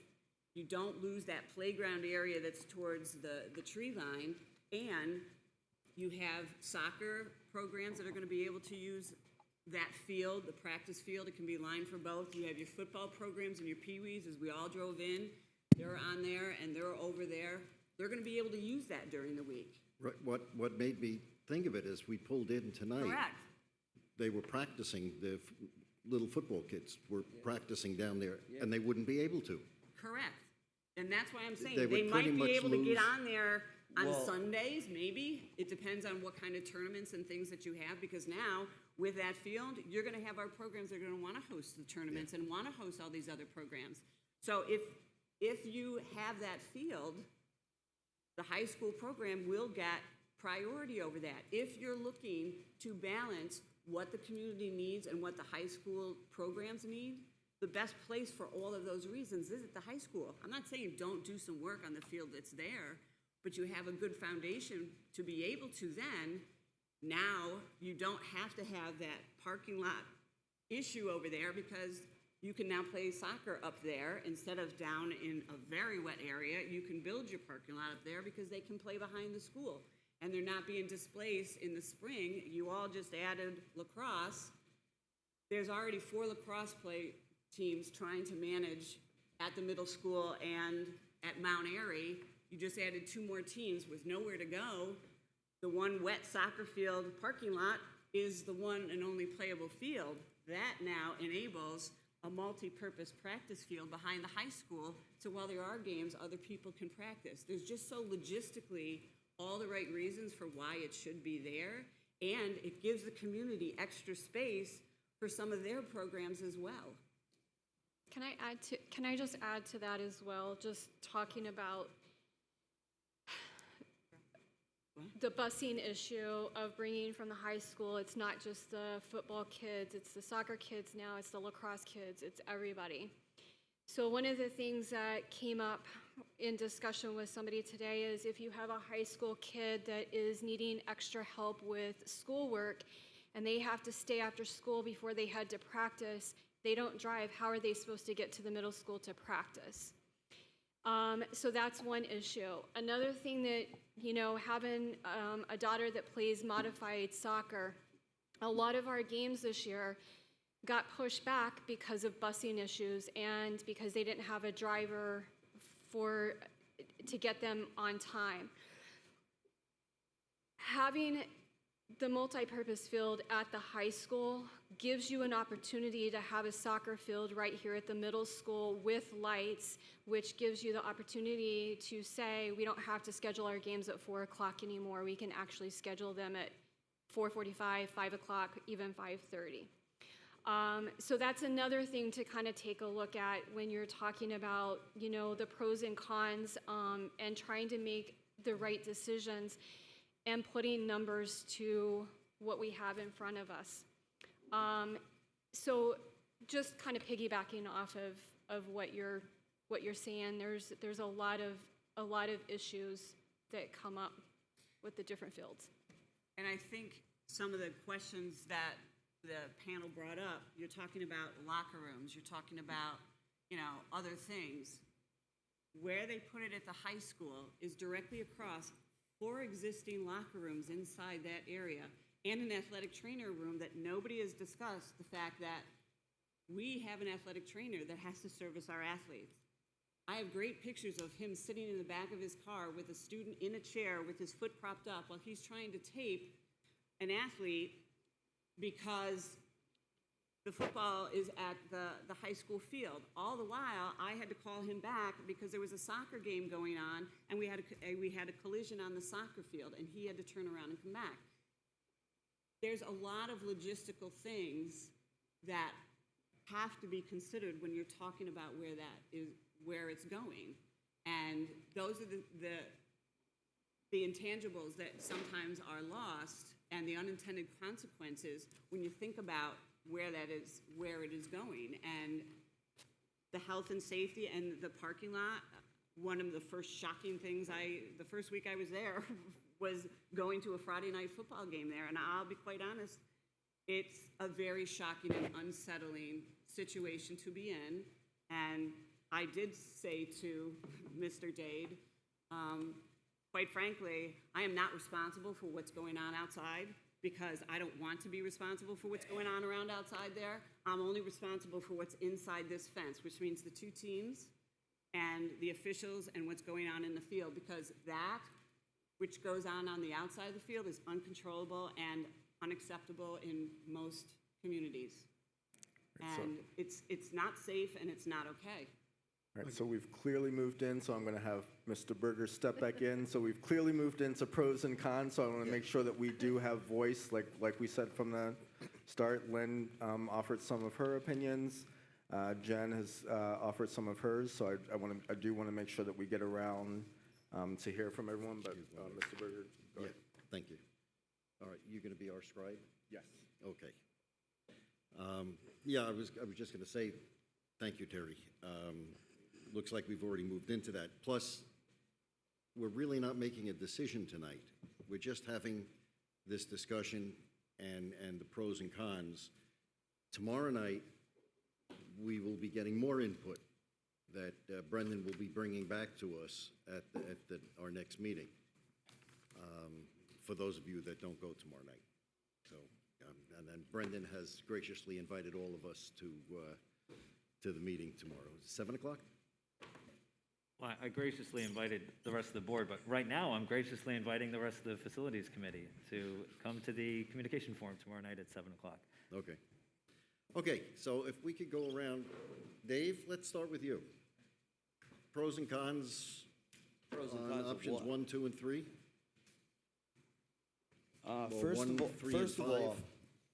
First of all, I've been involved in football for most of my life. I played here. It means a lot. We have something nobody else has. Just remember that, Jen. Nobody has what we have. And you might think it's a little chaotic down there, and it is, but we could fix the parking down there. Port Jervis ran out of town and came back in 5 minutes to their original field. We've been playing here since 1958. So there's part of that going on too. So my pro is that moving it out of town does nothing for the town. Nothing. You want to say it frees up some field space? Okay, I'll buy that. You can put that in as a pro. The other thing is parking at the high school is finite. It's very difficult to add any parking at the high school. You're about 355 spots. At the middle school, you have the middle school parking lot, and you also have within walking distance the Lee Road parking lot and all the lines that run up to those parking lots, which is a lot of cars. We traditionally park 250 cars just for a JV game. So we got about 355 at the high school, I think, something like that. So where are those cars going to go? Where are those 900 cars going to go? for a Friday night football game? Or will the crowd decrease, which most people believe the crowd will decrease by a third, because that's what happened in Port Jervis. Finite parking, difficult to get to, very difficult to get to. I drive the bus every day, morning and 5 o'clock, 6 o'clock. 5 Corners is tough. It's tough. It's a 45-mile-an-hour road. Talk about in town being dangerous, that's dangerous too. Ask Mike Cromer, he'll tell you. I think I sympathize with the coaches that we probably, we really need, and I know probably people are against it, but we probably should have 2 turf fields because we should have one to practice on and one to play on. I agree with that, Jen. No problem with that. But if that's not the way the board wants to move, I don't have any problem with that. I think it's more cost was the sentiment of the group. Just that the group didn't feel that cost-wise adding. I understand that, Carrie, and it's probably a legitimate point. The other thing about the middle school is I think that you have to look to save existing features. So doing an overlay, okay, it's not perfect for soccer, but the state left a range in for soccer for a reason. So you could use existing football fields. That's why they did that. That's why they did it for lacrosse. So I think the model of Wallkill is exactly what we need. Stand it on one side, keep the price down. Some of the other things, Larry, you brought up, absolutely parking and some type of locker room setup. But there again, maybe a Butler building. People don't really use locker rooms now. We do need bathrooms, but maybe modular bathrooms is the way to go rather than a brick and mortar bathroom. I'm sure you've all seen them in parks. They do them all the time. Ready set bathrooms are $200,000, not $500,000. So that's another option that I think should be explored, and I'm sure our construction manager knows all about that kind of stuff. All right. Thank you. And I just want to make sure everybody can get a chance. Thanks. Richard? Almost caught you with a mouthful of water. Yeah, that wouldn't have been good. So I think for option, is this thing on? Option 1, I think obviously the biggest pro to having it at the high school is that the athletes won't have to be transported. And, it's more than just cost. It has to do with their life after school, whether they need after school help, like Lynn brought up. There's trainers available, and there's locker room, athletic space available as well, so that's a facility that's already there. One of the concerns I have with the high school is the traffic and parking situation, because being a recent student at the high school, I know it can take some time to get out of the parking lot at dismissal. And during graduation, we don't have enough parking to cater to all the visitors that attend, so we have to get shuttle buses. So I wonder if it's going to come to a point where we're going to need to shuttle people into games. So that's something we have to look into as well. And of course, community support. Is the community going to rally around this plan, just like the other options as well? We don't know that yet. So we'll have to wait for tomorrow's forum to see how that goes. So option 3 and 5 are basically, they have the same pros and cons for the most part. A big pro here is, we're saving a lot of money keeping the track we have. I think there's a lot of room for parking. And, it's the center of the community. It's tradition. That's what I hear a lot when speaking with people. Tradition's a big thing. Also, a con is the parking. So we're definitely going to have to address that with the space we have. And another big con is we have to transport the athletes, like I was talking about before. So that's something we're going to have to look into. And option 5, basically the same thing. The only different con is that we're not really reusing the track that we have. We're going to have to, it's basically redoing it again. And the transportation again, that's my biggest, con with the middle school plan. And yeah.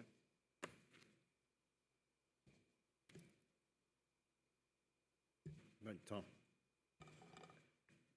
So I'll say, I think you made a great argument. You got me thinking, so I think that's the whole point of the whole conversation. So I respect everything you said. So I do like the option one at the high school. You know, at the end of the day, it'd be nice to have it there. I think it works nice with the educational plan to have someone stay after school. You know, if you put that spin on it, it makes sense. You also can, you talked about your parking for your graduation. You increase your parking if you put the arena at the high school, because now you're not using the parking lot for your graduation. Your graduation is in the arena. Yeah, I still worry about parking with option one. I would say for me, that's a big con. It looks like I have a daughter who's there at that school. It's not the most friendly area to be even dropping people off anymore. It's just one way in, one way out. So I think, maybe that's something to look at. But I look at 3 and 5. I mean, I kind of agree with Dave about the community aspect of it.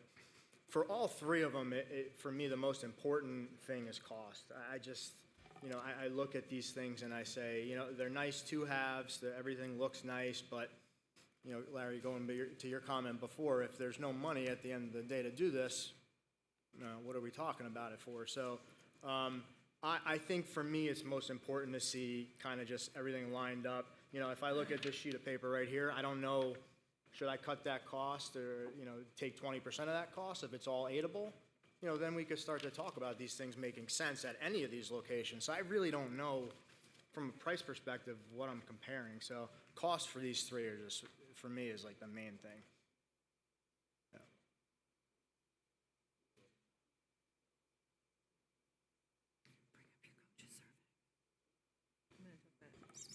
I'm not even sure where to start here. Let me just pull my papers. So I guess 3 and 5 for me, being that they're in the middle school, the pros and cons are kind of very similar, except, option 3 with the cost being what it is, unless that's, going to actually go up, knowing some of the things that have to be taken care of, the busing from the high school to the middle school. You kind of have to add that into the cost because that's a cost. So as far as 1 goes, I think the biggest thing for me on this entire project is that this is supposed to be a multi-purpose athletic facility, and we're missing a couple of sports. That's the biggest thing for me that I'm not seeing. So with that being said, I think using option 1 as our high school, if there's a way that we can figure out a way to touch on those other sports, I feel like that's a good option. My pros are, it's the center of high school sports.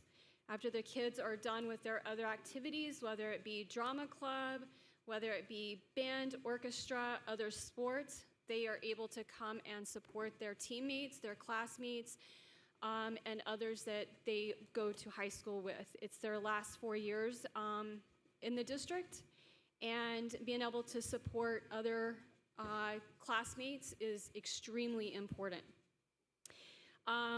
I will touch base on the field size for soccer. When you go and play at other facilities, you have a larger soccer field, and taking those corner kicks, because that's one of the things that my daughter does on the soccer team, I know how important it is to have that space. And one of the things that I have in my notes before I came to the meeting tonight, and Jen, you touched on this, the athletic trainer. He is so valuable to our sports program. I don't care what sport you play. And he is already being so stretched thin as it is. He is at every sports game. And when he has to go from the high school to the middle school to get to games when there's somebody that's injured, just trying to get through 5 corners alone is enough. Coming down 32, however you're coming, it's a lot for him. The three cons, I really would say that the parking situation, the traffic pattern, I think is very tough. I don't know if there's a way to look at that one area that's always, the gate's always closed. I'm not sure if that's something to maybe that we can talk about. The other con is the fact that baseball and softball is not being included in this. And probably the biggest thing is the cost. The middle school. Pros, the cost obviously is less than the other two. It does serve the community, keeps tradition, which I know is important for the community. Change is hard, transition is hard, and we know that can be something that is a negative for people. That's really my only pros that I have for the middle school. My cons are the transportation from the high school. I feel like it also puts a safety issue transporting kids from the high school so often. We saw what happened recently. A safety and security issue that I have with our team and opponents that are being dropped off at the middle school when school is still in session. I think that's something that we have to really think about. You don't know who these opponents are. You don't know the parents that come at the same time that the buses do. You don't know who's walking around. And option number 3 is the last one I'll talk about. I feel like the only thing that option is taking care of is just resurfacing the football field, and it's really not doing much else. And I feel like if we're going to spend the money, are we going to look back and say we took the dollar store value over what we really could have had, and are we going to look back in 10 years and be blamed again for the history of saying let's take the cheap route out? We are not here to value engineer anymore. We're here to try to give our student athletes something that they deserve.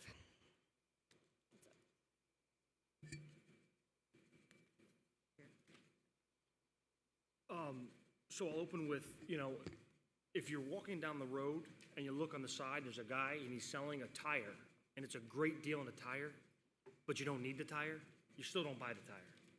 So I feel like number 3, the no change at the middle school, the gain is a synthetic field, and we've not fixed our problems, the problems that we all have and we all have experienced. So cons for there, the bleachers, no additional parking, and again, it doesn't fix the problems that we have there, which kind of those cons and pros parlay into 5 as well, because they're kind of like the same notions. I do like the idea of 5, that we have the opportunity to create a larger soccer field. I do believe that's important. Now, while it's a different game on a narrower field, same kind of concept is your football team's going to play its competitor on a natural field. They should practice on a natural field that week. If they're playing, same idea as soccer, practice where you play. I know they don't cut the grass short when you have teams that play on turf all the time. So the option is good there. I like the idea of the wider soccer field in option 5. A pro that I can pull out of option 5 as well is it's a cost increase, but it does attend to that baseball field that's up top, perhaps some grading, freshen up that field. I really don't know who plays there. I'm assuming the younger grades play there as opposed to a varsity team. The varsities are on our big fields up top. Again, those cons are the parking's not fixed. I don't know what the district's opinion is of that road, that travel lane that goes around. Do we want that? Do we not want that? I don't have clear guidance on that. So I'm not sure that that's good for us. Option 1, I believe there are I believe the non-tangibles that you mentioned earlier, I believe that's the tip of the list. The tip of the list. And we can hear more of that at a different event. A pro at the high school, I believe, our tennis courts are in dire needs up there. I wouldn't say dire, but they're in need. They're in need. They have to get resurfaced at a bare minimum. So I believe that a pro for that. Field modification there. it attends to two problems at one, kind of, you know, you're killing two birds with one stone. I like the idea of the proper locker and concession areas, and providing bathrooms out there. We all have heard the stories of the young men using, you know, the latrine where they please, not in a sanitized facility. And a pro is it mitigates that transportation concept that you announced earlier, and I agree with Lynn and a number of her pros as well, with the students being able to walk outside on a Friday. They hang out, and they're going to roll right into a football game. They can spend time after school. The athletes can perhaps stay after school to help them from an educational standpoint, and then attend their game. They don't have to worry about missing that bus or having a kid drop them off, or that transportation concern. I do believe a con at the middle school, or I'm sorry, for number one, is the parking. I'm not so positive that what we have is enough for what we may get, but that's a study that can happen. I don't, and overarching for all locations, it is all one way in, one way out. You may say that you can access Main Street from the middle school parking lot, but again, back to that road issue. Should that be a travel lane? Is that safe enough for automobiles to travel on? They do. It's unilluminated. You know, a kid's going to run out. You know, we should decide about that road in a different conversation. But in all locations, there's always one way in and one way out. There's not like a multitude of, you're going to get off on Main Street or South Street. So keep that in mind when you think that concept. And another main option one pro for me is general sense of pride and ownership by our high school students, that this is now our flagship. I am not separated, and I'm not parsed out to the middle school where I just graduated from. I earned the right to get to high school. I've traveled here. I've gotten here, but now I got to go back to play at my middle school field where the Pop Warner guys are playing, and so on and so forth. So I think that may help that cause out, or that ideal out a little bit. Thank you. Walter, you're as much part of this group.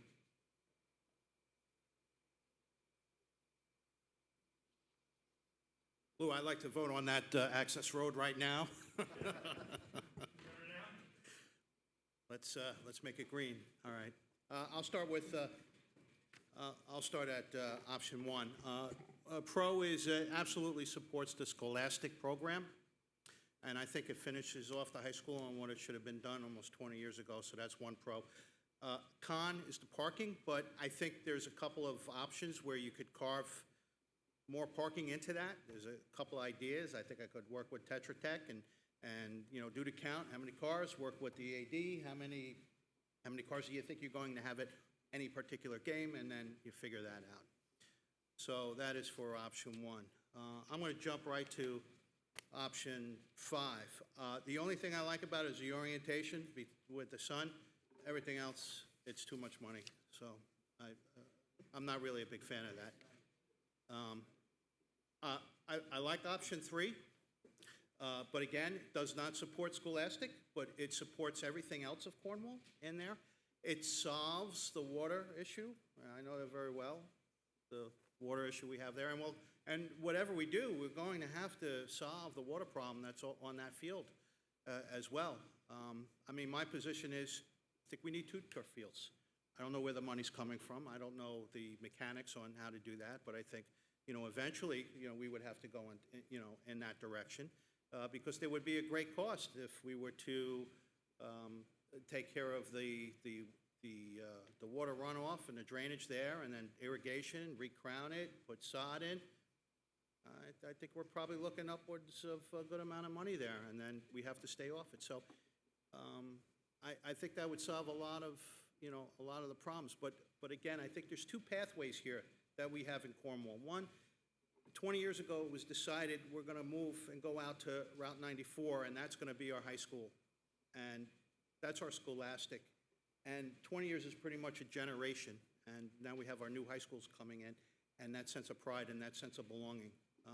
So I do believe we need a multi-sport field at the high school because of all those things that were just said. After school, you're studying, you're right there. There would be a tremendous cost savings on graduation. of course, the parking. But I also know that we need to do something over at the middle school field. So we have to think, and again, I always talk about strategic planning. So, we have to think about, well, what's going to support our scholastic program, because that's really why we're here. It's for the kids, it's for their program, it's for our sports, and our job is to really cultivate them from K through 12. Okay, so I think our committee should really think about that. But also strategically, we have to take remind ourselves about the middle school field, because there's work to be there too. Very important work. We have parking. Have great ideas with parking. I appreciate your email. We're right on the same page with that. Got a couple of things. You guys might see some of the work that we're doing recently. I'm trying to just plan ahead. That's strategic planning, right? To meet everybody in that future time. My con with the number 3 is it does not meet scholastic needs. I think it would be a burden to send all of our students out there, and I think it would infract a lot of the players. They might not be able to either make the game or something. Anyway, that's my opinion. Is we need 2 fields. Jim. Thank you, Mr. Day. I think a lot of it's been said. I'd love to have 2 fields. I share Larry's fear that he shared earlier. We might not have the money for 1. So I'd love to have 2. I'm with you, Walter. We'll have to start whittling down this other list, but Lemonade stands. Me and you. Lots of them. Yes. So I mean, most of it's been said, but I mean, certainly, I think Walter put in a good way of saying it supports the scholastic mission of the students are at the high school. Lewis said pride of ownership. I had written down here sort of the esprit de corps of, that's where the students are. This is our building. This is our ownership. That field, that facility at the high school would certainly be better for multi-sport, for soccer and the other sports being a wider field. I don't know that crowd control has been put on that list yet. We've certainly talked about it. The crowd control could certainly be solved at the high school for football games and other events. The parking is a pro and a con. The proximity of the parking, especially for handicap parking, is much better at the high school. But of course, I think it seems like there's going to be difficulty having enough spaces for a football game. So that's a pro and a con. The community support could be a con at the high school, could be a pro. I don't know. That's sort of why we're here, and that's why we're having this discussion. So I don't know. I almost put that in the middle, exactly. What else? The cost.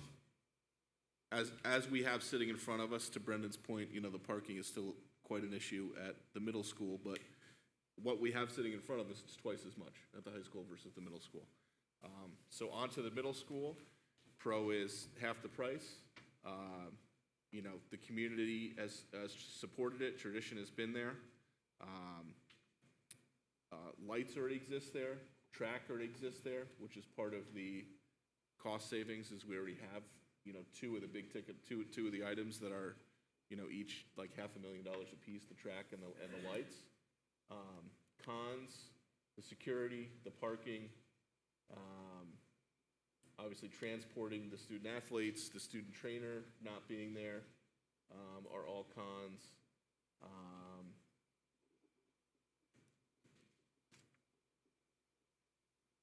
And what else?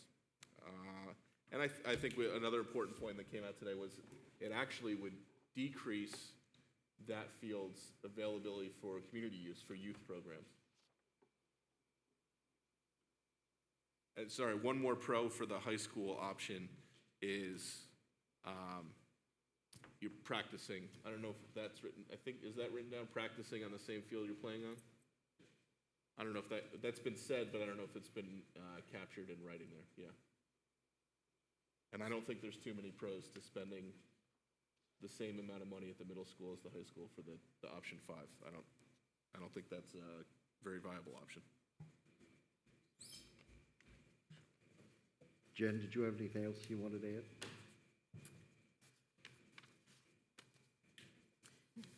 I guess the only thing I would add is, you know, I understand, despite what you think, I do understand, like you said, you played there. You moved out of the high school area for a reason, the overcrowding for the school, and you built this new school, and every function that the school has is at the high school with the exception of 5 football games a year. And so when you're talking about the goal of getting the most for your money, I can't express enough the number of athletes that can be accomplished in a reasonable manner and the problems that you have. By putting it up on the high school, you have a practice area. You don't need you preserve the softball field that is beautiful now that you've redone. The baseball field, they've put a lot of effort into theirs.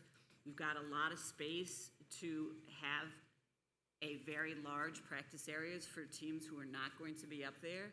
And a lot can be said about the whole, they're there and everything they need is there. It solves so many of the problems that I've been told throughout the whole thing. And I would hate to be short-sighted that because something was important before, that's the sole purpose for why we're going to do it. And I get it, but I don't think that's the strong enough reason to grow forward. I think there's a lot that can be done for the community at that field, and I think that strength can still be there. But the other pieces to it and the other intangibles of just transporting the day-to-day equipment to another site, the gator that gets transported back and forth. There is no storage over there. There's just, like you said, there's just a tip of all kinds of things. Instead of building a concession stand, Pace University has a mobile concession stand, and Yorktown Heights has a mobile concession stand. It's about $20,000. It's on wheels. You get the Board of Health, and you have a concession stand that can go anywhere you want it to go. It doesn't have to be a brick and mortar. So there's a lot of other things that you can do to get a lot of what you want for less money. And the high school addresses those other things. If you get a portable concession stand for about $20,000, the high school gives you 4 existing locker rooms, bathrooms in that main lobby where everything else is cut off and nobody can go anywhere else but the bathrooms. You have the athletic trainer's room and the athletic trainer. You have so many benefits for being there. And I don't want to steal your thunder, but Jeannie did ask the coaches, and you have 87.5% of the coaches who believe it should be at the high school. These are the people that are working day in and day out, who would be inconvenienced, and it is an inconvenience to be off-site. Yep. Go ahead. Thank you. Jeannie? So everybody has said everything. I don't want to reiterate what has been said because I think all of the arguments have been there. I did survey the coaches as a teacher rep. You know, I really felt like it was important for me to get a feel for what they wanted. And by and large, it was the vote to stay at the high school because that's where they are and that's where the kids are. For all those reasons, for option 1. Being at the high school makes sense. It's just logical for them. I also was born and raised here. My father was born and raised here. We played on the football fields. My kids have played on that football field. And, you know, we've had 2 state championship teams born out of that football field that's there. So I see the history of it also and feel it. But I think that we can't look at the past. We have to look forward. And 20 years ago, we moved our high school to where it currently is. And when we put that field there, and then we couldn't play on that field, people were aghast. How can we not? How do we have a field here that we can't put a high school game at? How can we do this? How can this be? And now we have an option 1 that gives us that corrects that error. And I think we owe it to our kids to do the right thing for them, not for because it is the future that we are looking toward. And that doesn't negate the past. It only adds to it. Cornwall, the history of Cornwall is the history of Cornwall, and it will always be that. It will always, I mean, we are Cornwall. We are special. We are special no matter where we are. It's a wonderful thing about this town that we live in. So, you know, that to me, those are the pros there. I think that it affords us the ability to be proud of the flagship, be proud of something that is, you know, Cornwall High School. It should be the last thing that those students look at when they walk away. It should be a place where they get to go and graduate, and we get to see them off into the world. That would be really cool, instead of having graduation in a parking lot. Thank you, Jeannie. Brendan? All right, I'll start with number 1. And just to say, you know, I went into this, I'm still keeping an open mind because I guess I have to, because we're going into the big forum tomorrow. I want to be able to really truthfully take in everybody's input. But, you know, I certainly have not gone into this with any preconceived notions. I'm trying to allow all of it to hit me, but these are some of my observations. So for the high school field, a few pros. And some of these are going to be rehashing what other people have said. All sports would be at the high school. In walking distance, I think is big. I remember being a high school athlete. My freshman year, I had to walk 4 blocks through the Bronx carrying baseball equipment on my back. When I made varsity and I was able to walk out and just go to the field, that felt nice. So I imagine that will feel nice as well for high school athletes, being able to play from, you know, just maybe 100 yards from where they go to school. That will be a big advantage. It redoes the tennis courts, which are in need of repair anyway. I want to be sure that when we talk about multi-sports, you know, we're not prizing one sport over another. Tennis courts, tennis players deserve to have good facilities as well. This would do that. The parking already exists. I agree that some, you know, on the cons, the parking may creep up as an issue, but Walter identified that there might be some solutions there, and I think if Walter says that, I know it to be true, so that would mitigate that concern for me. Another 4, you know, I've heard a couple of phrases pop up, like, it just makes sense. I agree. I actually wrote that very phrase down. When I first started getting aware of these issues, when the first bonds came up, I was shocked to learn that we have a high school that doesn't play sports at the high school, or doesn't play football at the high school. And it was shared to me as kind of like a gag line. Like, it's kind of sad that we don't play the high school sports at the high school. So again, I think creating a holistic environment is positive. And one thing to remember, we are not the town of Cornwall. We are the Cornwall Central School District, which encompasses large parts of New Windsor. And in fact, many of the athletes who wear green and have the C on their chest are from New Windsor. So I think it shortchanges those kids when we only look at tradition in the sense of it being in the center of town. We are the Cornwall Central School District, which is beyond just the town of Cornwall. And this signals that. Cons, I mean, it seems more expensive, but I think further interrogation of the numbers shows that that might not be the case, and I'll get back to that in a second. Traffic issues after the game, I think, are legitimate, and it's something that we need to take a look at. But I also think that these are degrees, you know, like, yes, you know, the parking too, as I mentioned before, we may be capped in parking space. I don't think it's an apples to apples what we're looking at the middle school. Capped parking versus unsafe parking are not the same problems. So while it is an issue, it's not like, oh, parking's a problem at both. It's a wash. Unsafe parking at the middle school is a much more severe issue. All right, so that brings to option 3. As other people have said, option 5 is kind of just like the bloated version of option 3, so I'm just going to remove that from consideration. So, yeah, the pros for option one, tradition. I don't think that is insignificant. I mean, there's something to be said for keeping a community together. You know, you want symbols and events that rally people, and those are hugely important. So I don't discount that. The cons, or well, one of the pros that I've heard is that it costs less. But again, I think it's way too early to say that. The truth is we don't know how much it costs. And in fact, you know, just as we're drawing out the numbers here, so in my view, back of the envelope math, that is a wash. So it's 6.7, the high school all in. We look at the middle school, it's listed at 3.1.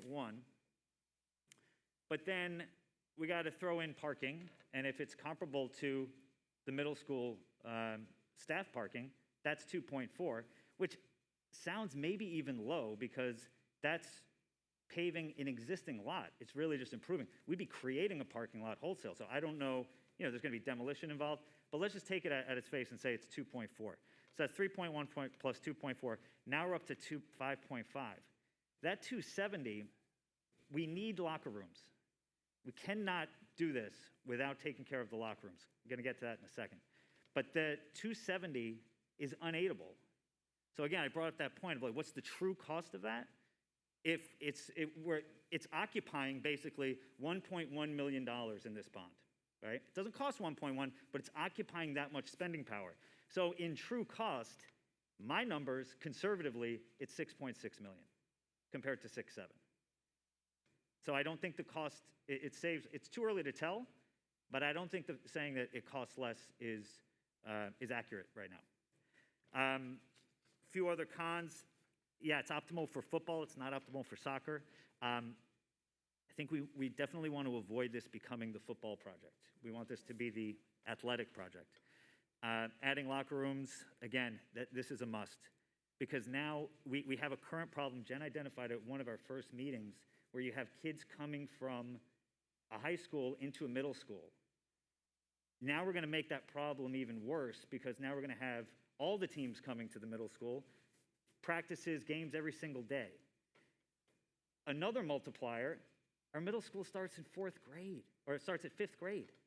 I mean, these are young kids. I think this is something that we need to keep in mind. Another, is kind of to that point, you know, the traffic now that's going to be heading into the middle school, let's also keep in mind, that's Lee Road's campus too. So it's going to kind of be like we're putting 3 schools worth of activities funneled through Lee Road. And by extension, funneled through Mailer Avenue, which is already, to Nancy's point earlier, peaking as, like that community is getting very antsy with how cars are flying down the road. We're going to be putting a lot more pressure on that community to sustain this project. And I don't know, you know, we talk about tradition, yes, but the community, this is a small town community. The character of that community, I think, might change if every day there are buses arriving with practice, teams practicing, games, opposing fans, because again, it's not just going to be Friday Night Lights. It's going to be all year round. That's going to be a significant ask on the backs of Mailer Avenue residents, Lee Road residents, and the surrounding neighborhood. Finally, I'm glad I was able to hold on to something nobody said, because you go last and everybody says anything. Let's remind ourselves, this failed twice before, right? We put up 2 bonds. They were both voted down. I am in the business of, I like to succeed. I don't, show me what's the best route and I'll find a way to support it, right? This did fail twice before, and we need to keep that in mind. I keep hearing the community wants it there. Maybe not enough. I mean, if the community really wanted it there, would we be sitting here right now? There were a lot of other stuff in that bond, right? But we can't ignore that point too. At the end of the day, we need to pass something. And that's it. Thank you, Brendan. I'm just going to make a couple of real brief because most everything's been said. I think most importantly is student life. And yes, having the field at the middle school, those that played there 10, 20, 30 years ago had pride in that because that's where they went to school. Well, now they're going to school at the high school. The field was left at the middle school. It wasn't kept at the middle school. And that's a big difference. We didn't have the money to do it correctly 20 years ago. And we've heard that a lot with that building. So I think that's I think the time has come to finish the high school. The option 3, there's a lot of pieces missing in it. That's why it looks so inexpensive. And I understand why it was brought up that way. You know, I understand. But to do an apples to apples or orange to orange, we need all the costs that are involved. And I think the rest of everything has been said. So thank you. Is there anything else like to say? All right. You guys? Yes, Jim. Just not to add on anything, but for a later meeting, I'm looking through here, there's some in the new numbers here for these buildings about locker rooms, and on the big spreadsheet here, we've got locker rooms for the high school, the middle school. I think something we need to address as we continue this discussion is, do those stay in here? How is it all funded? Do they all need to be done? How does it all tie in? That's just, I don't think we have time to get into it now, but a discussion we need to have as we move along. I believe that's one of the reasons that Tetra Tech has said to us, we need a direction as to where, so that we know what comes out of that spreadsheet and what stays in the spreadsheet. So, all right, our next meeting is November 23rd. Same time, same place. And I just want to make sure for Tetra Tech and Mr. Palumbo, outstanding missing costs, just so that we're not back at this table again.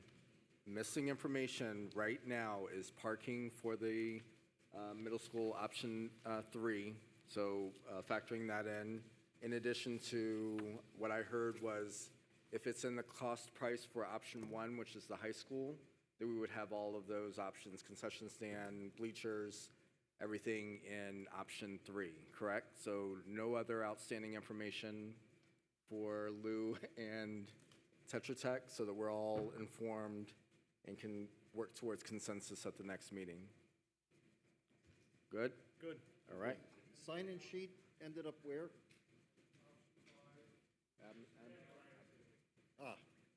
I'll get it. It seemed like it was, yeah.